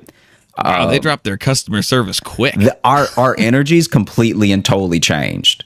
So mine reversed and went like upbeat, like, oh, thank you, because I've been walking for quite a while to get to the mall, and theirs was just like, yeah. Yeah, which like you don't get paid a commission at Target. Yeah. So then I'm walking, and so then I walk into the mall. I see the club. I see the Dave and Buster's. I mean, all the stuff. So fast forward to like after the VR, where I'm trying to get my bearings back on the ground floor. I'm just like, this is the ground. You're right side up. It's gonna be all right, right? And I'm doing this thing where I'm just walking into each store. Yeah, I'm just walking into each store to be like, let me hit every store, you know? Maybe there'll be something. Tell them I don't want anything from this place. Well, then I because I'm walking in and out of each store, door to door, I'm not actually looking at what I'm walking into. So like there was this one that was like it was called Alternative, and it's like a Native American like clothing and like just like a heritage store, it seemed, right? So there's a lot of cool stuff in there, and there was a hoodie that I almost got because it zipped up across the chest instead of down, and I was like, this is are more people not doing this? This is incredible. And then I walk out. It also has the word. I just caught there's a pun in there because it's alternative. Yeah, native, isn't there? Yeah. I think I know that's maybe goes without saying, but I kind of was like, oh, that's actually a pretty clever name for a store like that. That's actually kind of a perfect brand, right? And there's a store that's also in the mall that sells a lot of what they sell, like, you know, crystals and all the stuff like that. That I was like, that place. I feel like that place is copping this place's style. Like, like if I buy anything, it's going to be from here. You know what I mean? Right. And so anyway, I walk out of that store and walk into a Claire's. Now, I've never been in a Claire's before. So at first I was like, these are just enamel pins. Because you know how I bought that jean jacket? So I'm like, oh, wow, look at all these pins. Then I realized they're like rings, like they're like belly button rings and stuff like that. I was like, oh, okay, Yeah. I should get out of here. That's where little girls get their ear pierced. Yeah, so I was like, and as I'm turning around to walk out, there's a woman that's like, can I help you? And she's all chipper, and I'm like dejected by now. I'm just like, I don't want anything from this place.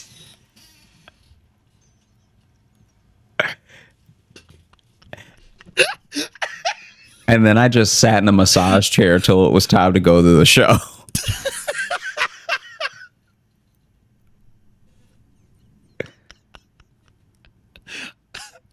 This is like a great story of a day where really nothing happened. Yeah. But a lot happened internally. Yeah. Yeah. You did find a little corner of purgatory for yourself. Yeah. Like the whole thing. Man. Oh, I don't want anything from this place. That's fantastic. Oh, well, should we open up the mailbag? Yeah, let's do it. Okay, let's go ahead. I'm going to read some Apple reviews that we have there. Here's some 5-star reviews from Apple Podcasts. This one here, this is from Half Pint A9, and this one has the title Roy's Job Fair. 5-star review. I never heard Josh Johnson until I heard him on Roy Wood Jr.'s Job Fair episode Extra Cold when he told the story about his uncle pulling up to... You've told me this story. Pulling up to Church's Chicken with his own chicken to be dropped in the grease. That is a great story. I couldn't stop laughing. I had to Google this guy to find who he was. Let me admit, his voice doesn't match his face. How does that make you feel? I've heard it before. Him and Logan are the perfect duo. Also, Logan's timing is always dead on. This podcast made my life perfect, even though the pandemic. And I'm also a Hot Grape Patreon tier person. So thank you. Thank you so much. to go from being like I've never heard of this person, and then now you're a part of the Patreon. Thank you so much. Yeah, that's very kind. That's Hot fantastic. grape especially. Yeah. There's many tiers, so go check out Patreon if you haven't yet. This one is from Fredo Coy. And this one is titled "Come to PDX. Love the podcast. Y'all should come do comedy in Portland. It would be amazing to see y'all live. That'd be really fun. We'd love to come to Portland. Would be awesome. But we do have, I believe, when this comes out next week, we're going to be in Phoenix together. Yeah. So get those Phoenix Right? tickets. They're going to be in the show notes. It's the 15th and 16th of September is when we're there. Yeah. Yeah. Okay. We seem pretty sure. So we'll be in Phoenix at some point. But Portland, we'll try to find time. I've never been to Portland. I'd love to go. Have you been to Portland? Yeah. Yeah, you have. Probably several times, right? Mm-hmm. This one here is from Izzy Belly H. I love this title because it just says, understandably funny. I'm not quite sure what that means, Yeah. but I like it. I see why other people. I get why some people tolerate it. Love the podcast. Reminds me of whenever I with my mother and her siblings and the crazy stuff they say. So I'm glad we remind you of some middle-aged women. Mm-hmm. Love how Josh is naturally the calm type of crazy. And Logan sounds like he is close to calling a psych ward every time, or is just like, we need to talk. Keep it up. Thank you for that one. And this one here. Oh, we got these are some couple new ones. This one is as great as almond pumpkin spice creamer, I think is what it says. 5-star review. This is from Reina Do Toxica. When Dulce mentioned Josh had another podcast, I immediately subscribed to this one from your show you do with Dulce. I'm starting. So these reviews are all about how other Daily Show people brought people to. This one has a theme. Oh yeah. I'm starting from the older episodes first, and I'm certain it's helping to cure my recent crippling anxiety. Thank you both for the much-needed escape from a new virus every 30 minutes. God, that's fucking right. And whatever disturbing law my state is enforcing. Oh, and by now, you might know this, Josh, but Califia Farms makes a perfect pumpkin spice almond milk. It's not a creamer, but hopefully that still works for you. Go crazy. What an outstanding podcast. Thank you for that. And now you know a good pumpkin spice milk to get. Because that season's coming. It's about to be fall. It's about to be pumpkin coffee creamer season. It is on the way. It's on the way. We'll have to do something with that. Should we do some creamer tasting? Only if you're going to take it seriously. Like I feel like if this is going to be, What does that mean? I feel like if this is going to be you being like, yeah, you drank it that time. You know what I mean? I feel like now I didn't even bring it up. It was someone in the. Now you know how delicious it is, because so many people have written in talking about like, I've either done it, I've done it too, or they've been like, hey, here's a suggestion of what you should drink, or hey, did I find the creamer? That now I think you're jealous. I think that you want some creamer in your life. I think you want pumpkin everything all the time, thick, creamy pumpkin liquids. I also want to be very clear. People have not been messaging and saying, I've also done it, because it's stupid. This one, too, is specifically like, hey, here's an alternative of something you should drink that's not just coffee creamer. These are people trying to help you out. These are people trying to be like, oh, this poor boy lost in this mall drinking coffee creamer. Let me help him. You're painting a fraudulent picture. All right. Okay. You're mixing, you're conflating two different things. Okay. It's cute how he acts like he didn't do it, even though, it's on record. I never said I didn't do it. I said that you're jealous. I listen, I'm trying to support you in your passions. So that's what I was saying. We could do a sampling. I don't want to drink a whole jug. That'd be insane. But you don't there- know there insane could until be you some- taste a little bit, and then you know what's gonna happen. That's the craziest sentence you've ever said. You don't know insane until you've tasted a little bit. You know what? You're gonna drink some, and then you're gonna apologize to me. And then you're gonna beg me not to tell anybody about how wrong you were. I would never. Yeah. I would never apologize to you. Uh-huh. Was there one more you wanted to read, or was that it? I could do one more. There was another one here, kind of on theme, because I think it was also about about Hold Up that you do with Dulce. This one's called Cackling Escapism from Purplicious 101. I don't think I've read this one. I went down a rabbit hole on YouTube and found Josh's YouTube page, and when I realized there was more podcasts to consume since I started listening to Hold Up, it has been quite a time. I started with the most recent episodes and was riding the bus and straight up choke laughing in public. Listening to this has been great for escaping from the dumpster fire of the news, and I really appreciate the content. Ooh, not sure if this has been talked about before on the podcast since I have to circle back to the older eps, but what's the worst place/time you laughed out loud? Oh wow, yeah, we should do a whole episode about that. Oh, that's a good question. Yeah. Yeah. Give me time to think, because I'm sure. Yeah, I'm gonna there's been think on times, that. Yeah. Oh, I definitely have times. Not only am I a loud laugher, I'm an inappropriate laugher sometimes. So there's plenty of times when I'm the one laughing at something that no one else is. Yeah. Even at like comedy, where I'll laugh at like a joke that I like, but like no one else is. So everyone is just kind of looking at me. Yeah. And I'm like, yeah. no, that was a funny joke, but like no one else really got it or didn't appreciate. I like good like throwaways too. Yeah. But everyone kind of look at me just like, what's this guy's fucking deal? I'm just enjoying the joke. But yeah, we'll come back to that one because that's actually a great question. Thank you so much for listening to the Josh Johnson Show. We had a great time recording. I hope you had a great time listening. If you are looking to catch up with us on any of the socials, you can find me at Josh Johnson Comedy on Instagram, at Josh Johnson on Facebook. That's wrong. I'll just start again. Thanks so much for listening to the Josh Johnson Show. We had a great time recording. I hope you had a great time listening. If you are looking to catch up with us on any of the socials, you can find me at Josh Johnson Comedy on Instagram, Josh J Comedy on Facebook, at Josh Johnson on Twitter, and at Josh Johnson Comedy on TikTok and YouTube, where we're going to be posting clips of the show. And if you're looking for Logan, you can follow me on Instagram at Logan M. Nielsen. And if you want to get into the mailbag, you can either leave us a 5-star review on Apple Podcasts, because we like to read those, or email us, joshjohnsonshow@gmail.com.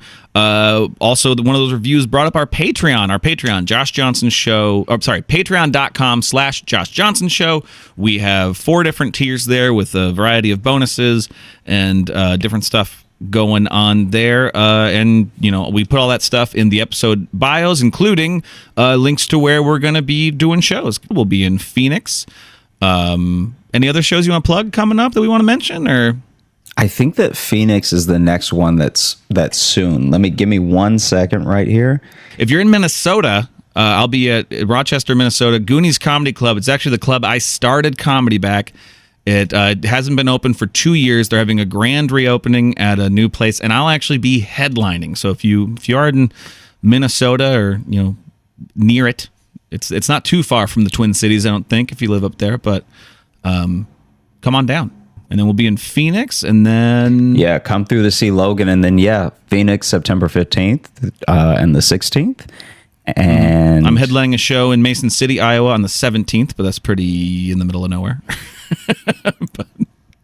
And I think that's our September right there. Yeah, and then we have some stuff coming up in October that we'll be talking about coming up. We're going to be in a couple different places, so hopefully more and more regularly we'll be out on the road together. And we want to get to all those places where people are asking us to come. We want to hit all of them, but people need to hire us. Give it up for Josh Johnson!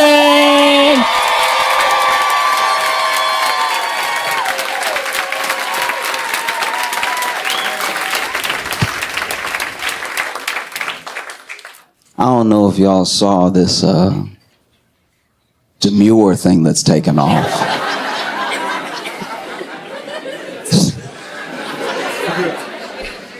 Why are y'all groaning? Oh my God. In case you don't know what it is, in case you haven't been alive for the past couple weeks, demure is this one TikTok star, this whole thing. It's not like a whole group of people. It's not like somebody super famous already said something. There's this one TikTok by this creator named Jules LeBron that was just sort of getting ready for work and said, you know, look at how I'm dressed. Very demure, very mindful, and demure and mindful have like really taken off. They've really become this big thing. People are talking about how I'm demure, I'm mindful and everything. People have made all these response, TikToks do it and stuff. But basically, she was just saying like, you know, look at how I'm dressed, keeping it chill, a little bit low key and everything. And by and large, everything that I've seen that's come from it has been pretty positive. I know I'm not on the whole internet, but like everything I've seen is nice, which is kind of cool because usually when it comes to like TikTok as a movement or like challenges or like anything popular, it's usually not as positive.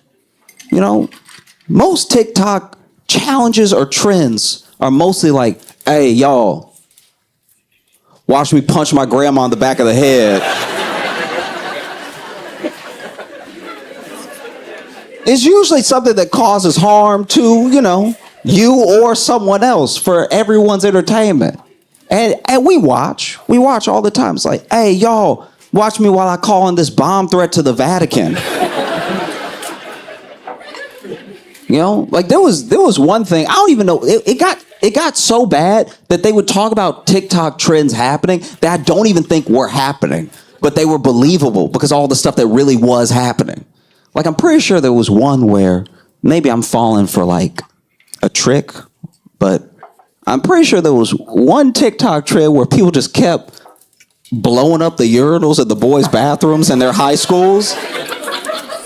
And I was like, man, maybe they really are lost as a generation. You know what I mean? So then you see something like demure, and it really kills the whole, you know, the sort of generational gaps that we have. It's hard to keep pushing them away when they're being all nice and stuff. No, you see these young Gen Alpha, Gen Z just being sweet. You almost don't know how to react. You know what I mean? It starts raining. Maybe you're a boomer, and then out of nowhere, you know, this young person comes up being very demure.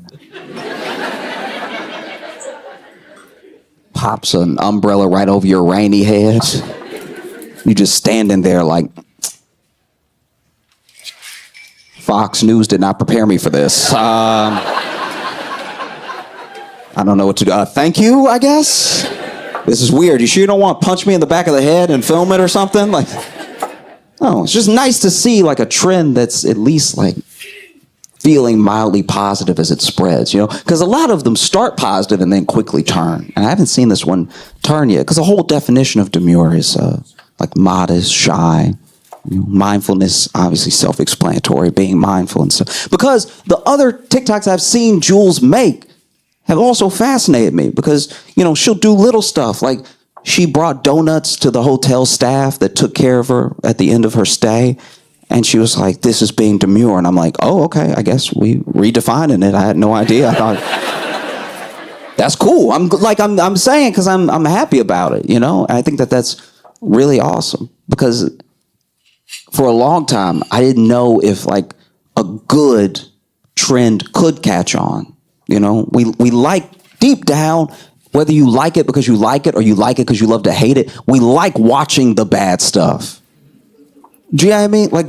Like like Jackass would have never been a franchise if we didn't love the idea of a guy just standing there and then his friend running up behind him and kicking him in the balls. Like that's,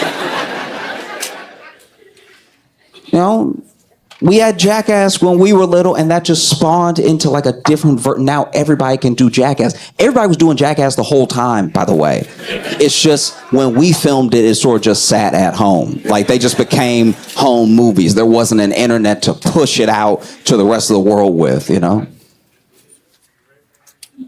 And so I don't know. I mean, I hope for those that enjoy it, it continues. I hope it doesn't, you know, morph into a different thing, because I feel like the internet's very good at that. You know, the internet's very good at like taking something, because it's so decentralized, like taking something that starts out very good and then morphing it to a place where, you know, maybe 5 years from now, there's just a kid that runs up and punches his grandma in the back of the head and goes, "Demure!"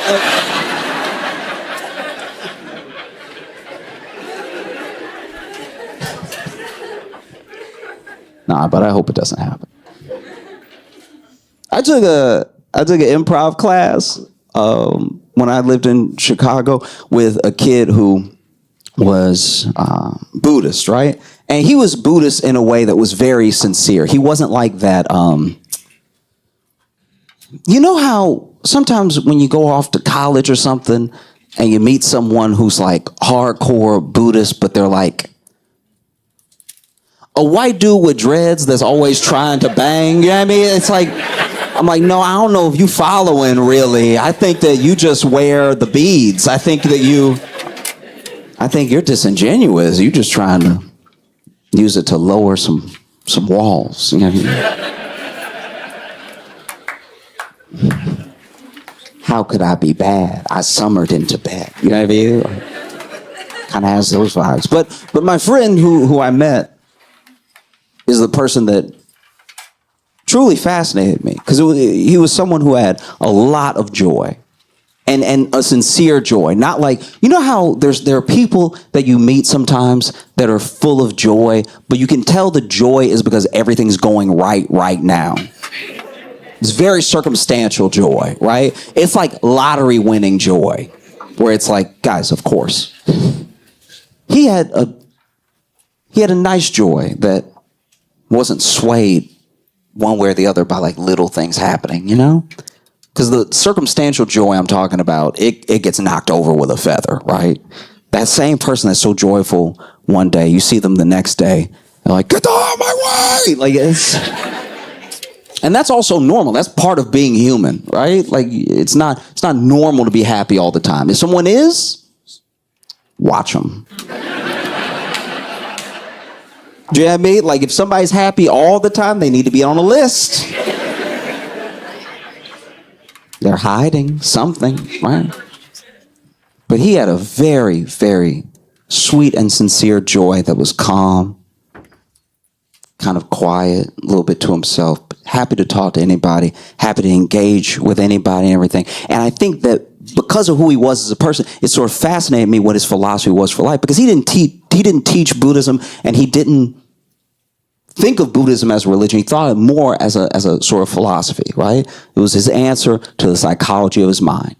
And we were talking one day, because I was just sort of asking him how he came to it and everything, because he was white. And regular haircut though, like regular haircut. Like, but you know, we were just chatting, and he was explaining, at least to the best of his understanding, the 4 noble truths to me, right? Because the first noble truth is that there is suffering in the world. And that's an undeniable thing, you know? We all suffer in different ways for different amounts of time, you know? Some suffering is physical. Like when you wake up in the night and you're thirsty. And you swear you know you're home.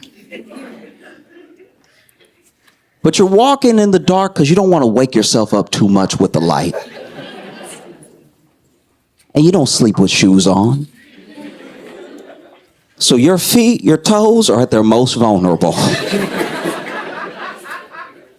You get up and you're walking around, and in the kitchen, you get a little bit of that fridge light. You almost squint a little bit. That's too much. You grab your water, you pour it in your glass, take some sips, and now you got to make your way back. Halfway tired, in the dark, right? And as you're walking, maybe you're a parent. And maybe even though you know this home like the back of your hand, you don't know that there's a Lego waiting. There's a Lego waiting to be stepped on, right? There's a skateboard near some steps waiting to take you out, to put you on your ass, right? Or maybe you don't have kids. Maybe you're a bachelor. Maybe you're just living on your own as a single person, but you make your way back. And for some reason, tonight, there's just a little bit of extra width to that bed frame. And so you get close to the bed and you get ready to hop in, and then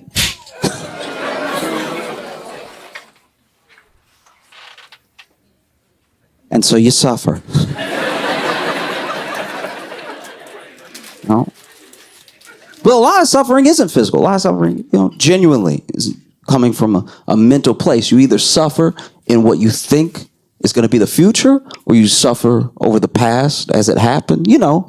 Those things that happen that are very, very embarrassing. Maybe you hold on to a mistake that you made too tight. In your mind's eye, it's the only thing that you can focus on. And most of the time, you can shut it out. It's probably whatever you're thinking about right now. But most of the day, you're pretty good at shutting it out. But then you have a quiet moment, like in the shower. And while you're in the shower, your brain just goes, remember that time? You remember that time that everybody was like, wouldn't it be fun if we jumped in the pool, and then you just jumped in the pool, but then the other person was like, I was never going to jump in the pool. So then you were just out here in the pool by yourself and you can't swim. So then you were hoping that everybody jumping in would just mean that everyone floated a little bit higher or something. And so now you're like fighting to get to the top of the water, and then people, you can hear them be like, is he drowning? It was like a question, because you flailing so hard that everyone's like, is he drowning? And then you're like, what? These are supposed to be my friends. Why aren't they jumping in the water and help me? Do we not want to jump in the water so bad? We just want to talk about jumping in the water that no one's going to come save me right now. And so you're flailing, and then finally you just hear somebody at the party, one of your friends say, yo, stand up.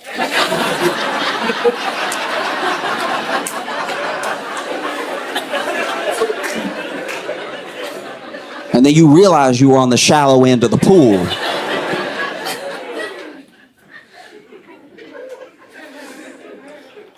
So there's a suffering. And then, there's a suffering for the things that you think are going to happen in the future, right? Things that haven't even happened yet. Usually, it's us, because of our imagination. We're one of the only, look, this is us saying it, but as far as scientists know, we are one of the only species that has real imagination in that way. So we're some of the only things on planet Earth suffering in that particular way, right? Most things are living in the moment, right? But we're the only ones putting things onto the future that haven't even happened yet. Like, let's say you're in a relationship. And you love this person, but y'all fight from time to time.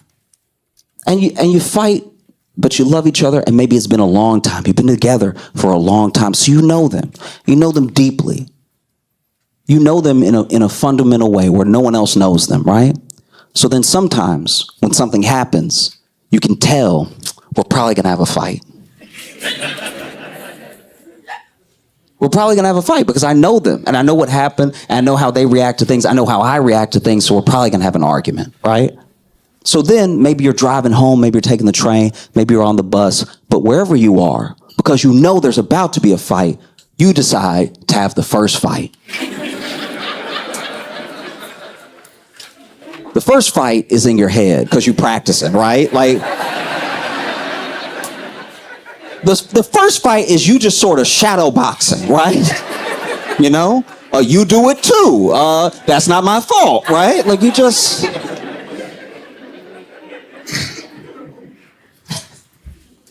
And so the first fight, maybe things don't go so well. Maybe the first fight, because you have to imagine the whole thing, you imagine them reacting a little harsher than they might even react. Because you don't know, because you haven't been there yet. It's in the future. It hasn't happened. You have to make this thing up. But now you're suffering because you're imagining that they said something to you that was a bit too far. And they always do this. And I can't stand when you do this, right? You always, in my head, take things too far before I have the conversation with you, right? And so you get home and you already mad. You already pissed off because in your mind, you lost the first fight, right?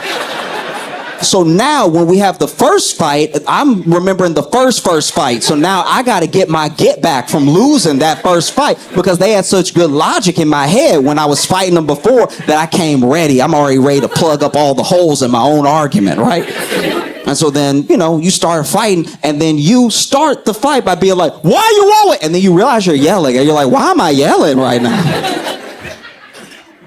And it's because you had a fight already. You had suffering you didn't even need to have. There was no reason, right? And then there's the second noble truth. The second noble truth is that there is a cause to the suffering. People, we don't just have to suffer endlessly for no reason, right? There is a cause. This is where the concept of karma comes from and everything. Because if you understand the suffering and you understand the cause, you can end it, right? It can be over, Like I have a friend who I love very much, and he has a lot of love to give, but he keeps, because he can't understand the cause, he keeps getting his heart broken because he keeps,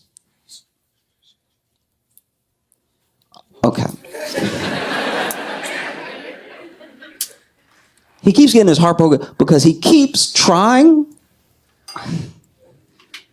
It's gonna sound however it sounds, but he keeps trying to save young ladies who do not like him,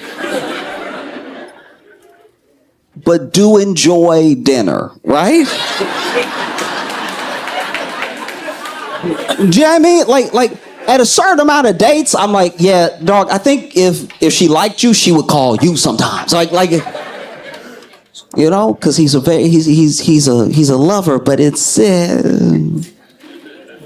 I don't know if he's thinking about why he keeps feeling this way. And if it keeps happening, if the same thing keeps happening with different people who don't know each other, maybe there's a cause. And maybe the cause is something you're doing. Maybe the suffering can end. Maybe. Or maybe he's just real good at paying for dinner. I have no idea, but it seems like when I talk to him, like, hey, it doesn't have to be like this, right? And then there's a third noble truth. Third noble truth is that you can end the suffering. It can't, it doesn't have to go forever, right? Like the second one is that there's a cause, and the third one is that there will be an end, right? It doesn't have to go on forever. You can release yourself out of this sort of cycle. And then the fourth one is that there's a path. There's a path for you, a way to end the suffering, right? Which I think is great. I think that there's an answer at the end. There's a lot of things, there's a lot of religions out there that just tell you, it's pretty bad. And it will get worse.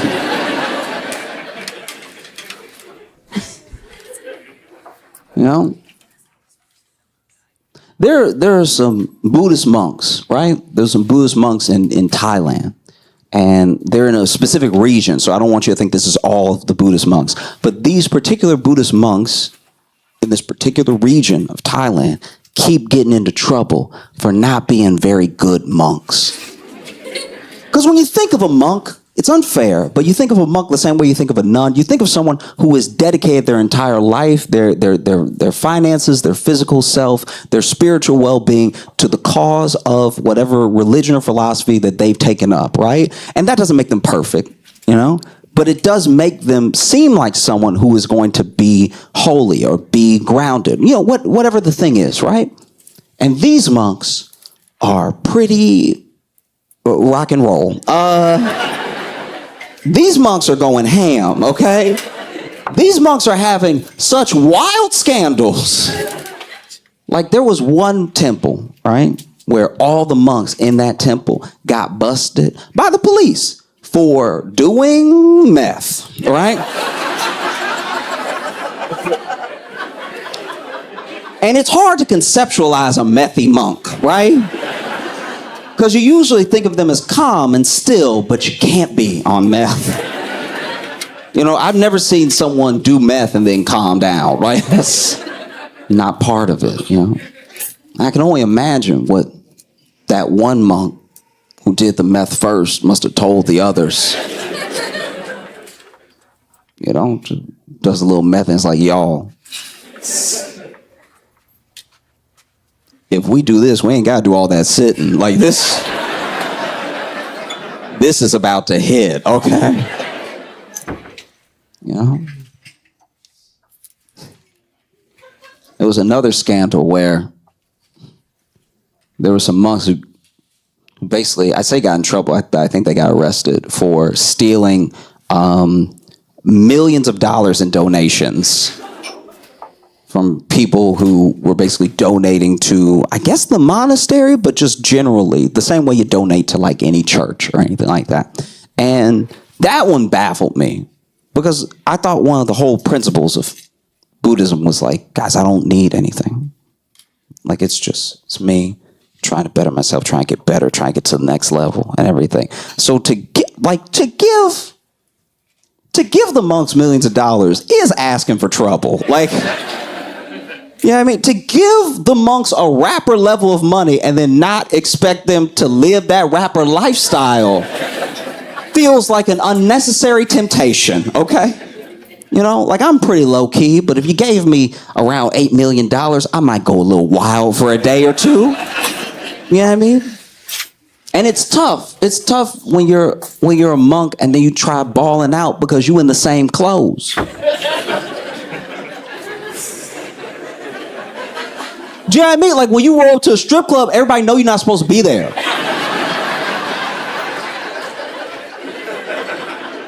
Like you throwing it up and making it rain, and then everybody's like, where's it even coming from? Does the robe have pockets? You know? There have even been some monks that got in trouble for straight up violence, right? Which is terrible and terrifying. But I will say, as a monk, if somebody messing with you, you do kind of have the element of surprise. Because they're sure nothing's gonna happen, right? Like you just poking a monk and poking a monk and poking a monk, and then they just hit you with that bladao. You know? And I guess it's just wild that for such I'll call it a religion or a lifestyle just for the sake of the argument, but like for such a calm, peaceful, to yourself religion of bringing yourself to the best level that you can, building an understanding of yourself and the people around you, and trying to spread good in the world. It's wild to me that this section of Buddhist monks in Thailand, all they really need is Jules LeBron to teach them how to be demure, to teach them how to be mindful. You know what I mean? You imagine that? You imagine this. There's a monk that's just throwing out money at the strip club and everything, and then Jules is like, not demure, not mindful. When I was growing up, I would hear these stories of people who were like really in the life, like they just doing bad things. They were like, this is bad. Probably gonna go to jail. And I heard this story one time. This dude, everybody got locked up, but there was this trap house. In case you're not aware, a trap house is where illicit materials are sold. Sometimes you might say trap house, or there might be someone who's like, so booby traps? Like, is it the trap door situation? Like when you walk in, watch out for the wire, you're gonna fall down to the basement? No, I mean drugs. I mean the buying and selling of drugs. And so this trap house was known for being pretty busy. It had become so busy that they had bought some property, several blocks away, and opened up another trap house. Business was booming. things are going very well. Whenever you are selling so many drugs that you have to buy property, we are entering documentary territory. Most trap houses are really just dudes playing video games until somebody knocks on the door. Like, it's not a busy day, and you gotta stay at trap house the whole time because you don't know when someone might get the itch. And so they opened up another trap house, but this location was not as poppin' for some reason. They must have opened it in a bad neighborhood.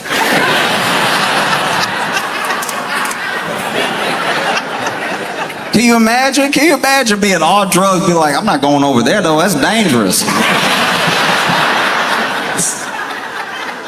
And so even though they opened another location, and even though they tried to tell people, hey, you can come here or you can go over there, people liked the original trap house. It stayed just as busy as ever, with some business going on at the second location, but mostly it was here, right? And, okay. Let's just call him Jerry, all right? Jerry ran both trap houses, and he did a pretty decent job, you know, kept his books, kept his finances, really, like, he knew his inventory, you know what I mean? He could have made a great store manager at any grocery store. There was this dude named Twan, and Twan found out about these very popular trap houses. Well, one popular, one not so popular, right? And he made a plan to rob the trap house, the main one, the lucrative one, right? So his plan for robbing the lucrative trap house was to basically set up a diversion at the one that wasn't as busy. So he basically faked a robbery at the one that was not as busy. He had some guys go over there, bang on the door, act like they had guns, they were about to break in, because he knew it would make everyone call Jerry. Jerry and his boys would go over there, you know. By the time they get there, those guys have already left, and then the main trap house is left defenseless. They break in, Twan and them break in, they steal all this money out of the trap house, right? Take it back to their place. Now their place is a stash house. Stash house should be self-explanatory. If I've lost you at stash house, I cannot help you. But the trap house has been robbed, everything's been taken back to the stash house, okay? And then Twan and his boys thought they had made a killing. They were like, this is great. No one even knows that it was us, because they had planned it very well. They planned it all the way down to the detail of if those guys who did the fake robbery got caught, they wouldn't even know who hired them, right? But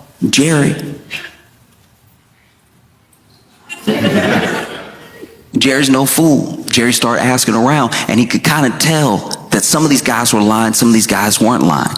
He traced everything back to Twan. And so he set up a plan to rob Twan's stash house. To go in there and not just get his stuff back, but take the rest of whatever was in there. And his plan wasn't as meticulous. He just sort of ran up in there with a lot of men and guns. Now what he did do is he waited. He learned the routine. He learned who would be there when. It took months. And then finally he was like, you know, we're gonna do it on Tuesday. They never paying attention on Tuesday. We're gonna run up in there. It's only gonna be like 5 of them. If it's 15 of us, I don't think we'll meet a lot of resistance. It's not like it's their money, it's Twan's money. And so that's what they did. They broke up in there, went ahead, zip-tied everybody, and took everything, which took several trips. The people at the stash house did have to watch themselves be robbed for quite a while. Imagine you over here, you're not gonna get away with this. Then you think they've left, they come back in the door. Left all this right here. And so then One of them being new to the lifestyle, being a new, some would say prospect gang member, was so appalled at the theft that when he freed himself, lacking all presence of mind, called the police.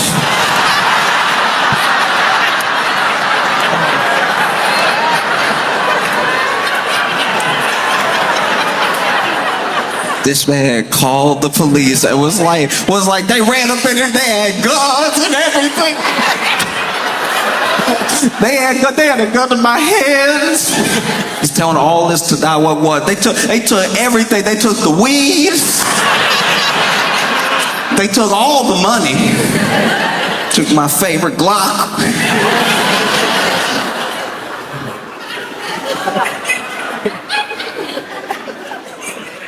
And, you know, some people were duct taped and everything, duct taped over the mouth, zip tied behind everything. So when, you know, as soon as he called 911, he started freeing everybody else. And as soon as he ripped that tape off, they're like, "What is wrong with you? We gotta get out of here now." And so then they all left. They all ran up out of there because the police, catching wind that there was a robbery of a stash house, made themselves available immediately.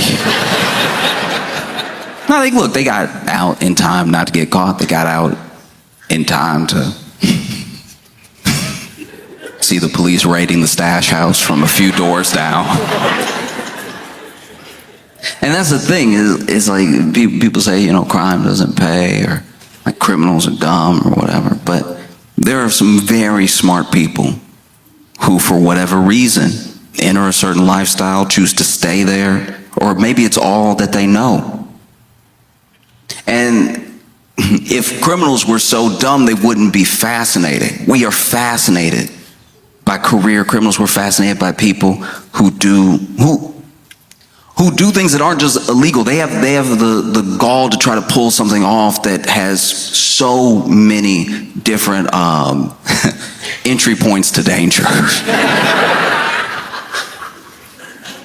Like, just in the past few days, the Louvre was robbed.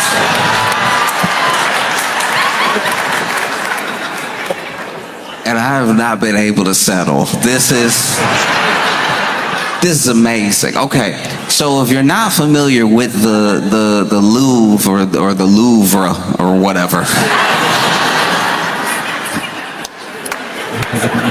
it's one of the most visited museums in the world, and people go there and then they act like they've been changed by art. And you ask them what they saw, they can't name anything or anybody. They were just like, "No, the Mona Lisa was there, looking unimpressed." Well, there were these robbers that broke in. And they broke in dressed as construction workers, right? They had actually rented this like powerlifting vehicle that had a ladder that would bring them up to the next level where they could cut in, because they brought tools to cut in through the window and enter that way. They didn't want to just come through the front. And it made sense that they were dressed as construction workers, as the Louvre is under construction. Permanently, I guess. It's always under. Why is Europe never finished? All of Europe, always, unless you're out in the country, there's always like, "Oh, we gonna fix this road." We've been working on it since 1822. But that's y'all's fault. Y'all keep changing the roads. We just, right when we finished the cobblestone, y'all were like, "No, it's asphalt now." And so look, they break in, and they break in with these power tools. They had like an angle grinder and everything. And that's when the alarms were going off and stuff. And then they get in through this museum window, and the part of the museum that they're in is where these rare crown jewels are being held, right? They didn't bother with the Mona Lisa. There was a crowd, there's a line. You'd never make it out. People be like, no, I want to see. And people keep, they keep criticizing the security. They keep criticizing the people that were doing security. But those people did approach them. They were like, hey, you don't. you better not. Because what is museum security really supposed to do? Let's be honest. Let's be real. If you work security in any format, they should arm you with as much as it takes to protect what's supposedly valuable. Think about this. When you see someone working for like Brinks, right? And they bring a Brinks truck to do a deposit for a bank. Let's say a whole grocery store is like, hey, we got like $250,000 that we need to transport over to the bank to make our deposit. The bank is like, don't worry, we'll send somebody. They hire Brinks. Brinks comes over. They have a truck. And not just a truck, like a bulletproof truck. And then they get two people. They get two people to make sure nobody knocks you over the head when you're trying to grab the bags and put them in the truck. They get two people, and not just two people, two of the biggest people you've ever seen. Like two people that are so big that it's like you are the gun, right? And then I think they give them a gun. They always hold in their pocket. Maybe they don't have a gun, but it looks like they have a gun. And they don't give them cuffs because they don't plan on taking any prisoners.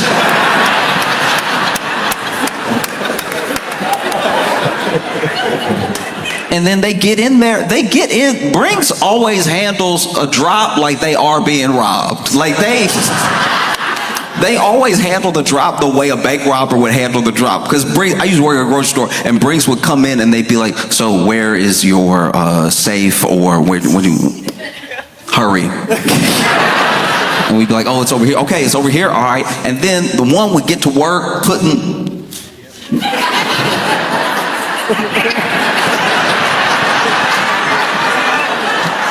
The other one just watching them, watching us. I'm ringing people up. I put more money in the till, and they were still like, but you might try anything. I don't know you. And then they would leave, and they'd leave all fast. And then they'd run into the truck, throw everything in the truck, and then they would always peel out a little bit, which made me uncomfortable. One time they came and did a pickup, and I was like, y'all sure that was Brinks? Because they were a little squirrely. But then for some reason, there are times where you're supposed to protect, or you're supposed to hold guard of something, and you're giving less and less resources as you do it. Like, you look at a Brinks security guard, and then you look at like a mall cop. They're like, you get one flashlight. I guess shine it in their eyes or something. If you hit somebody hard enough in the head with it, the glass will break. That's something. But nobody gets done dirtier. Nobody gets done dirtier than museum security. Museum security, not only do they give you nothing, no flashlight, they don't even give you a stapler to hit somebody with. They give you nothing. All they give you is a dress code. They're like, hey, just show up in all black, nobody will mess with you. You show up in a black shirt with a black suit jacket and some black pants and black shoes, people think you John Wick. They won't even approach any of the art. Because truly, what is a museum security guard supposed to do? I go to a lot of museums. I try to go to a museum in every city that I do a show, if I can, right? And I've been in these museums, beautiful art. And then you get a little too close, and you see this thing go off, this like little, you don't even know where the alarm is, but like it'll just, that's the too close alarm. Because it's not like a real alarm, it's just annoying, and it's annoying, and it goes off until you back up. So if you're a pointer, I go to a lot of museums with pointers. Everyone I take to a museum love to point. It's like we all three again, and they're like, I like the flap. As soon as you hear somebody works for a museum, comes over, black everything, with an attitude. Could you not? Ma'am, back up. They love that hair. Back up. Give it a little space. Let the art breathe.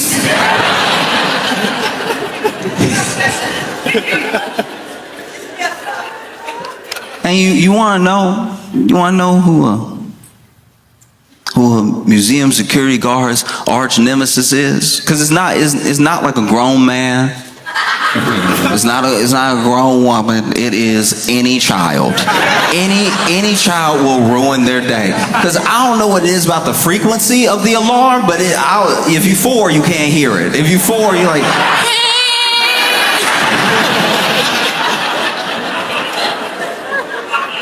I was at this museum one time. This security guard was in a true predicament because this child was out here touching everything. He was touching to the point that it sounded like their alarm was going off to the tune of Mary Had a Little Lamb. And finally, the security guard started like chasing his child around, and not like really chasing him, not like Dennis the Menace chasing him, but just like following them around, hoping to maybe this kid's gonna go back up to their parents or something and be like, "Can you please hold your child's hand or something?" Because they've been touching everything, got applesauce on everything. Because as a security guard, what are you gonna do? You can't grab this kid. You can't actually grab this. I know that sounds crazy to anybody who was born in any era before now. You have to kind of let this kid put applesauce on all the art, because if you touch this kid, you've committed murder. So if you snatch this kid and even hold their hand so you can find their parent, you are basically killing them. So you have to like let them kind of do it, but then follow them around, but then not touch them, but then make sure they don't touch anything. It would look terrible. And so finally, this security guard just started running interference on every item. This child was walking up, getting ready to touch a sculpture. Security guard get in there. No. Just trying to box him out of every room. And then finally, this kid, realized what was going on. Felt like it was a game. So this kid is like, "Oh, you want to play? I love to play. Playing's my favorite thing. Playing's basically my job." And so he running interference. There's a painting.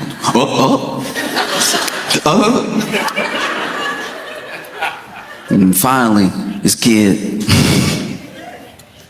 gets boxed in. And even the security guard's like, "I don't know what to do now." Because like, this would be when you would like snatch their hand and be like, "Hey, is your child not with you in the museum? I might have them." But he was like, doesn't want to touch his kid, but doesn't want the kid to touch anything else, but then is in the corner, but then is also a grown man cornering a child in a corner. Just because you're at work doesn't make it look better. All this kid has to yell is "stop," and you going straight to jail. I'm your only witness, and I'm not really here right now.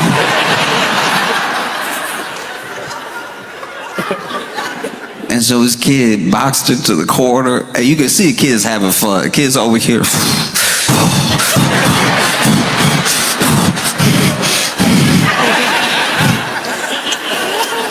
Nowhere to go but under. This kid slipped under his legs and ran away. This man turned around. Started chasing after this kid even more, and then the kid went to the only room he hadn't got applesauce on. And was next to this painting. I don't really remember who painted this, but it was a huge, huge painting of a ship in a storm. And it was one of those that was like, it was a marvel because of its scale. So it's not like one that you just hang up and 6x8, whatever. This thing was huge. It took up almost the entire wall, which meant he could definitely reach it. This kid walked up to the painting, and now the whole thing is a game. Touching the stuff's a game. Trying not to get caught is a game. This kid's having fun. He thought museums were boring. He's having the time of his life. This kid standing next to the painting. And admittedly, I was also running after them so I could keep watching. I didn't try to help him at all, but I was like, I gotta see the rest of this. Like, what you gonna do? This man gonna run out of breath soon. Security guard gets in the room, huffing and puffing. And he just goes,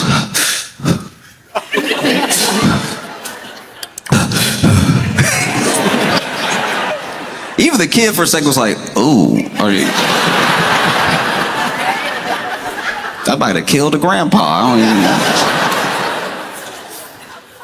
And this kid goes in his pocket and lifts an applesauce covered finger.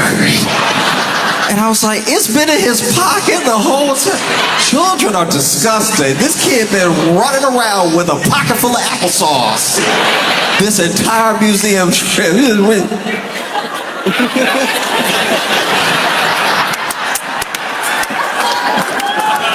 And then Uncle running security goes,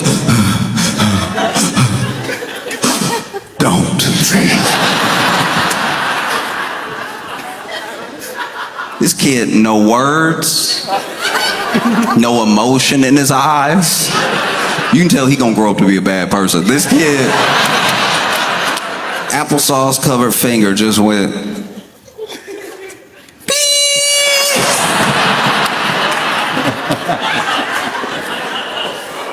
And so if a security guard is defenseless against a child, what do you expect them to do against actual robbers with angle rods that they just used to break into the second floor window? Because the security ran up on them, no, hey, get out of here, none of that. And then they went, vroom, vroom, vroom. Security was like, you know what, let us help you. Everybody out. Everybody out. Everybody get out now. Security made everybody get out but them. Don't you see these men working? Get out.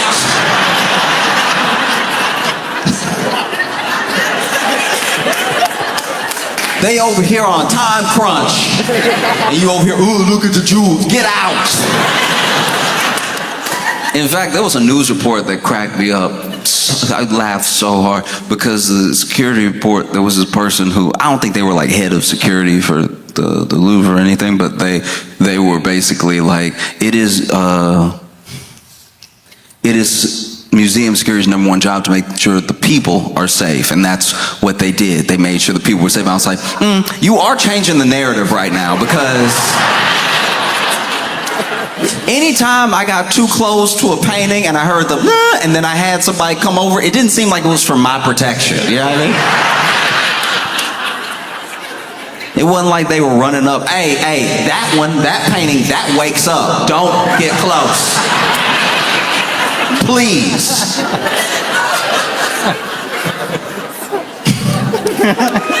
And so then, robbers start grabbing everything, grabbing these like Napoleon era empire crown jewels, right? They grab so much, they grab too much. They actually grab so much they drop one. They drop one of the crowns outside. And this is gonna sound dumb.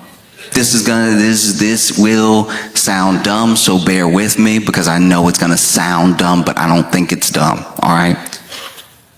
I thought, truly, even when I went to museums, for as many museums as I go to, I've been to museums in Europe, I go to museums here, I go to every museum that I can. I thought for certain that when you see something in a museum, that under certain circumstances is a replica. I can tell by your reaction that some of y'all think I'm dumb and some of y'all think what I thought. I'm telling you right now, when I would go to the museum, I would admire the brush strokes, I'd admire everything, but I would be like, this is the fake one though. Like this has to be the fake one. And I thought that because if you remember, right before 2020 and even after after the pandemic, you would have activists that would go to museums. These, climate activists would go to museums and they just throw like tomato soup on supposedly priceless paintings, right? They would go up to like a Van Gogh and be like, blah! And then they glue themselves to the wall or something, and then they would be like, this is why we did this. And you will have to listen to me for as long as it takes to unsuperglue my hand from the wall. Because people who are climate activists feel like no one is listening to the point where the only thing that will get any attention or like stop people for a second to listen to them is just extreme acts that knock you out of whack. You know what I mean? Just things that you go, what? What? They did what? Why did they do that? And then they get to explain. It's like the better version of canvassing, because they tried to canvass. They really did. Everyone that cares about the climate tried to canvass, and what did you do? You walk by them. They were like, do you have a minute for the planet? And you're like, I'm headed to work, please. I was with a friend one time, and look, I've stopped plenty of times. I can't stop every time. And so they were like, do you have a minute for the planet? And then my buddy was like, no, we're good, and kept walking, have a good day. And this dude got really bad. This dude canvassed and was like, you on the planet? You don't have a minute for the planet you on? But that was happening a decent amount. There were these supposedly priceless paintings that were getting vandalized, people throwing Campbell's soup on them and everything. So then I was like, surely a museum would not allow Campbell's soup to get thrown on the real one, like the regular one, because the museum was always super chill about it. The museum, they would like throw tomato soup on a Van Gogh and the museum would be like, stuff happens, we gonna get it off.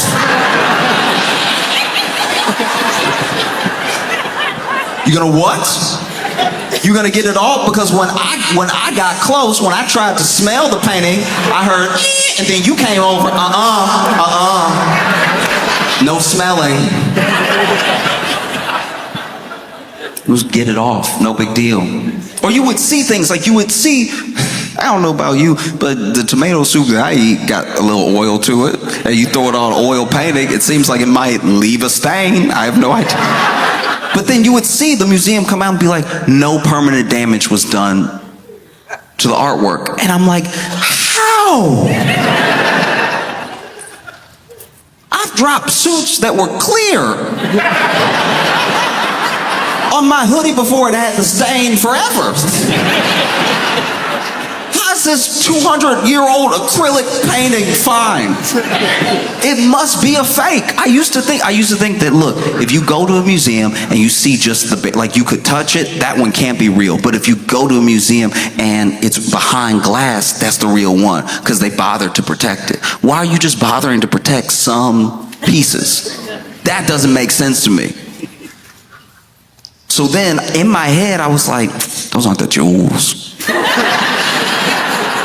You know what I mean? That's just colored glass. These people so stupid, they ran up in there and risked their freedom for some colored glass. And then the French government came out and said, priceless items have been stolen from the Louvre. And I was like, that's the real jewel! Y'all didn't run any armed security around the real crown jewels?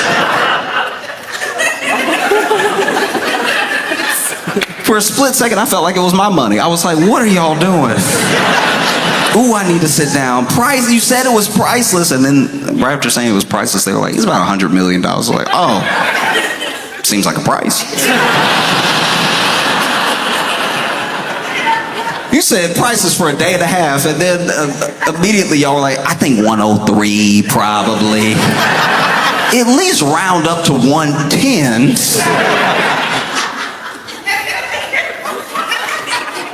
And then, in my opinion, museum handled it wrong.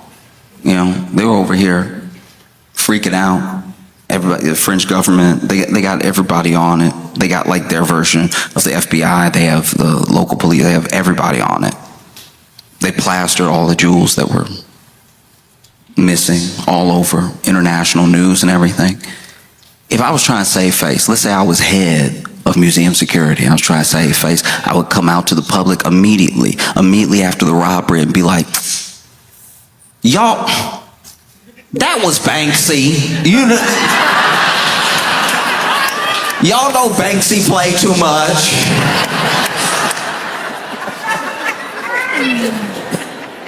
But this is where I wish that they had done a better job of being creative, being inventive, you know? You've just been robbed, one of the boldest robberies that we've seen.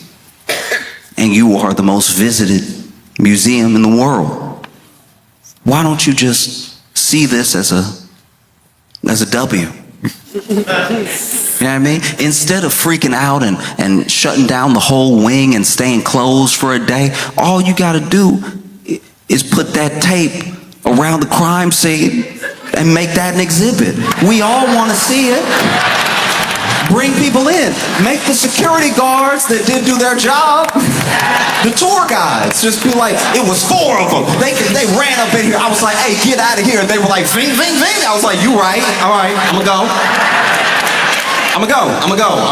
But I'm telling everybody, and that's why I'm telling you now. And yeah, you can see the glass right here. Take a piece of glass home. You can take a piece of glass home if you want.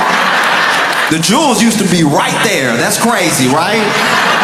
Jewels used to be just like, and the light used to hit it like that, but then they brought the grinder and so.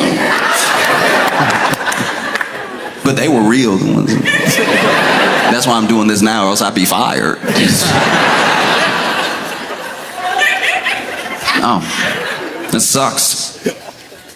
It does. It sucks because, like, it's just gonna turn museum security into TSA. Yeah, I mean, because look, this was, as far as museum security goes, this was their 9/11. So if you think you're just gonna roll up in there and have a good time, that's not what's gonna happen. You're gonna show up and they're gonna be like, all right, shoes off.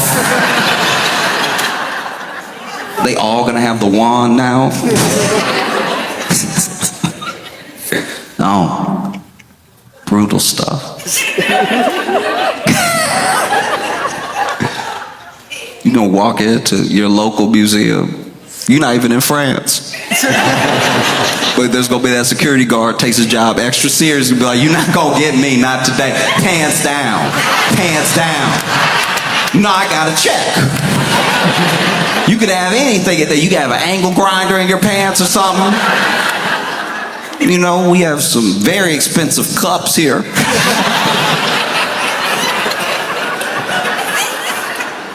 I love a tour guide at a museum because then they'll tell you how expensive something is. And at least with the pottery, maybe this is me not being cultured, but some of the pottery that's in museums, and then they'll tell the story of how the pottery got to the museum, and then they'll be like, you know, this is worth easily $100,000. And I'll be like, nah, it's not. It's not. Like, it isn't. Like, it is not. As much as it is here, it is not worth that. Like the function of is, like it is here, like it exists, like it is. It is here. And it is not worth that. And you know how it's not? I know it's not worth that. I know it's not worth that. Because you had to tell me how much it was, because I thought it was worth nothing. I thought y'all dug it up and brought it here because y'all were like, this was just in the ground. Isn't that interesting? I bet you people aren't leaning over the register at the gift shop being like, how much was that clay cup? I only have 50,000 on me. Dang. I would have loved that clay cup that looked like a caveman did it. Because I need to be clear here. I'm not just trying to be rude. The one that I'm talking about, it wasn't like some beautiful African art. It wasn't like a Greek pot or something that was painted with a story on it. It just looked lumpy. It just looked lumpy to the point where I was like, even when they drank out of this, there's no way they got the water on a consistent basis. You could tell it's primitive because it looked like a cup that gulps. Looked like it pours when it wants to. Lip of it all uneven and everything. This is $100,000. I'm like, all right. You sure you didn't look at it too fast and add 2 extra zeros? Because I don't think so.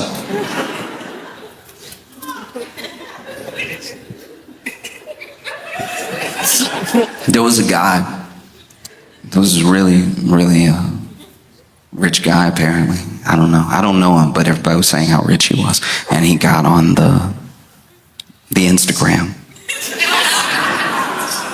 to actually, physically cry about the crown jewels being stolen. And he gave this whole speech about how, like, the robbers, because there's this assumption that the robbers aren't gonna be able to just sell the jewels they stole as is. There are plenty of people in the world that would pay the money it would take to sell them just as is, and maybe they just keep it and only they know they have it. But art collectors usually like to show off their collection, and so they can't tell anybody. So it's better just go ahead and maybe melt it down, sell the jewels. The jewels themselves are still very expensive. In fact, you'll see where throughout history pieces have been stolen. Mona Lisa was stolen before. Pieces sometimes get stolen, but unless you can sell it to someone, what's it really worth? And so there's speculation that already these jewels have been melted down and being sold for parts, or maybe pieces are being sold that might not be able to be traced back to the complete set. And this guy got on social and he was just crying. Dude had to be in his like 50s, something like that, and he was like,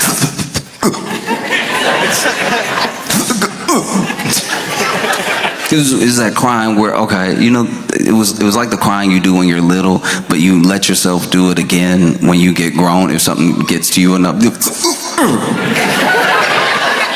Which is crazy, because he went online to cry, but then was fighting the crying. But he's fighting the crying to camera, but then just don't turn the camera on yet. Like, if you let it out real quick and then do your video. You doing the video, like, no one putting the video in your face right now. You doing the video and you wait, just wait. No one asked for this video. You could wait a day. You could wait till you're over it, or you could just not do it. But this dude got some people just cry like they choking, and it's just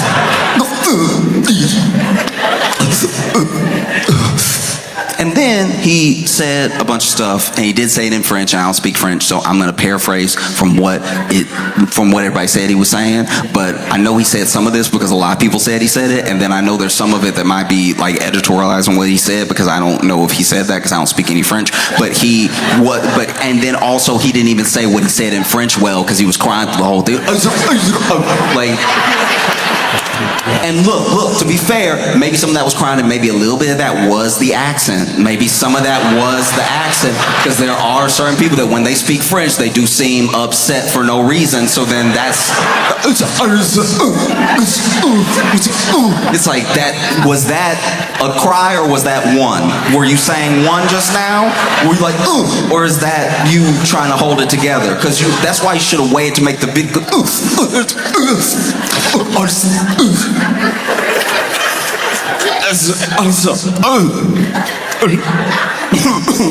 That's a cry. That was not French. That one.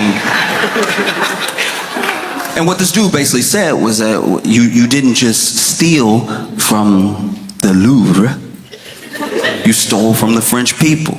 You stole a piece of our heritage. You stole a piece of our history. And if you melt that down, if you repurpose that, if you sell that, you will burn in hell, because you have stolen from the people. And I'm sure, I'm almost positive, I don't know everyone who's seen the video, I just know that I saw it, but I'm sure if you saw that video and you were from Africa or Brazil or just anywhere, I'm sure you watched it and you were like,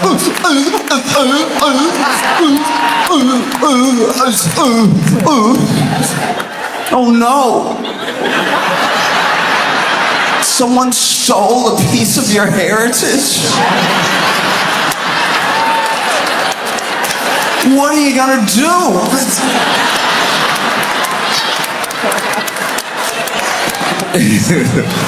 someone in Sri Lanka is like, not France. What are you gonna do? And look, I can understand if you are from some of those other countries, if you're from like an African country or something like that, if you're from Haiti and you see this thing, that you might be like, oh no, not the Louvre. They have our stuff too. Did they steal our stuff? Now it's gonna be harder to find, because that's also what was there. So now, oh no. Someone stole it, you know? I just love the story so much. I love the robbers. Cause look, because they even showed up. They weren't just dressed in a construction outfit. They had on the, you know what I mean, the thing, mask and top and bottom. You know, they were wearing the baklava.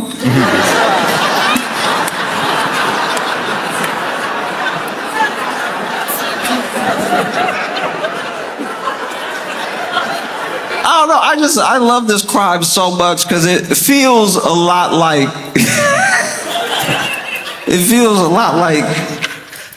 somebody that runs a trap house robbing a stash house, and then the person from the stash house is like, we gotta call the police. I can't believe somebody would steal from us. This is unacceptable behavior. We stole all this stuff fair and square. This was ours. And then they took it from us in an act of injustice.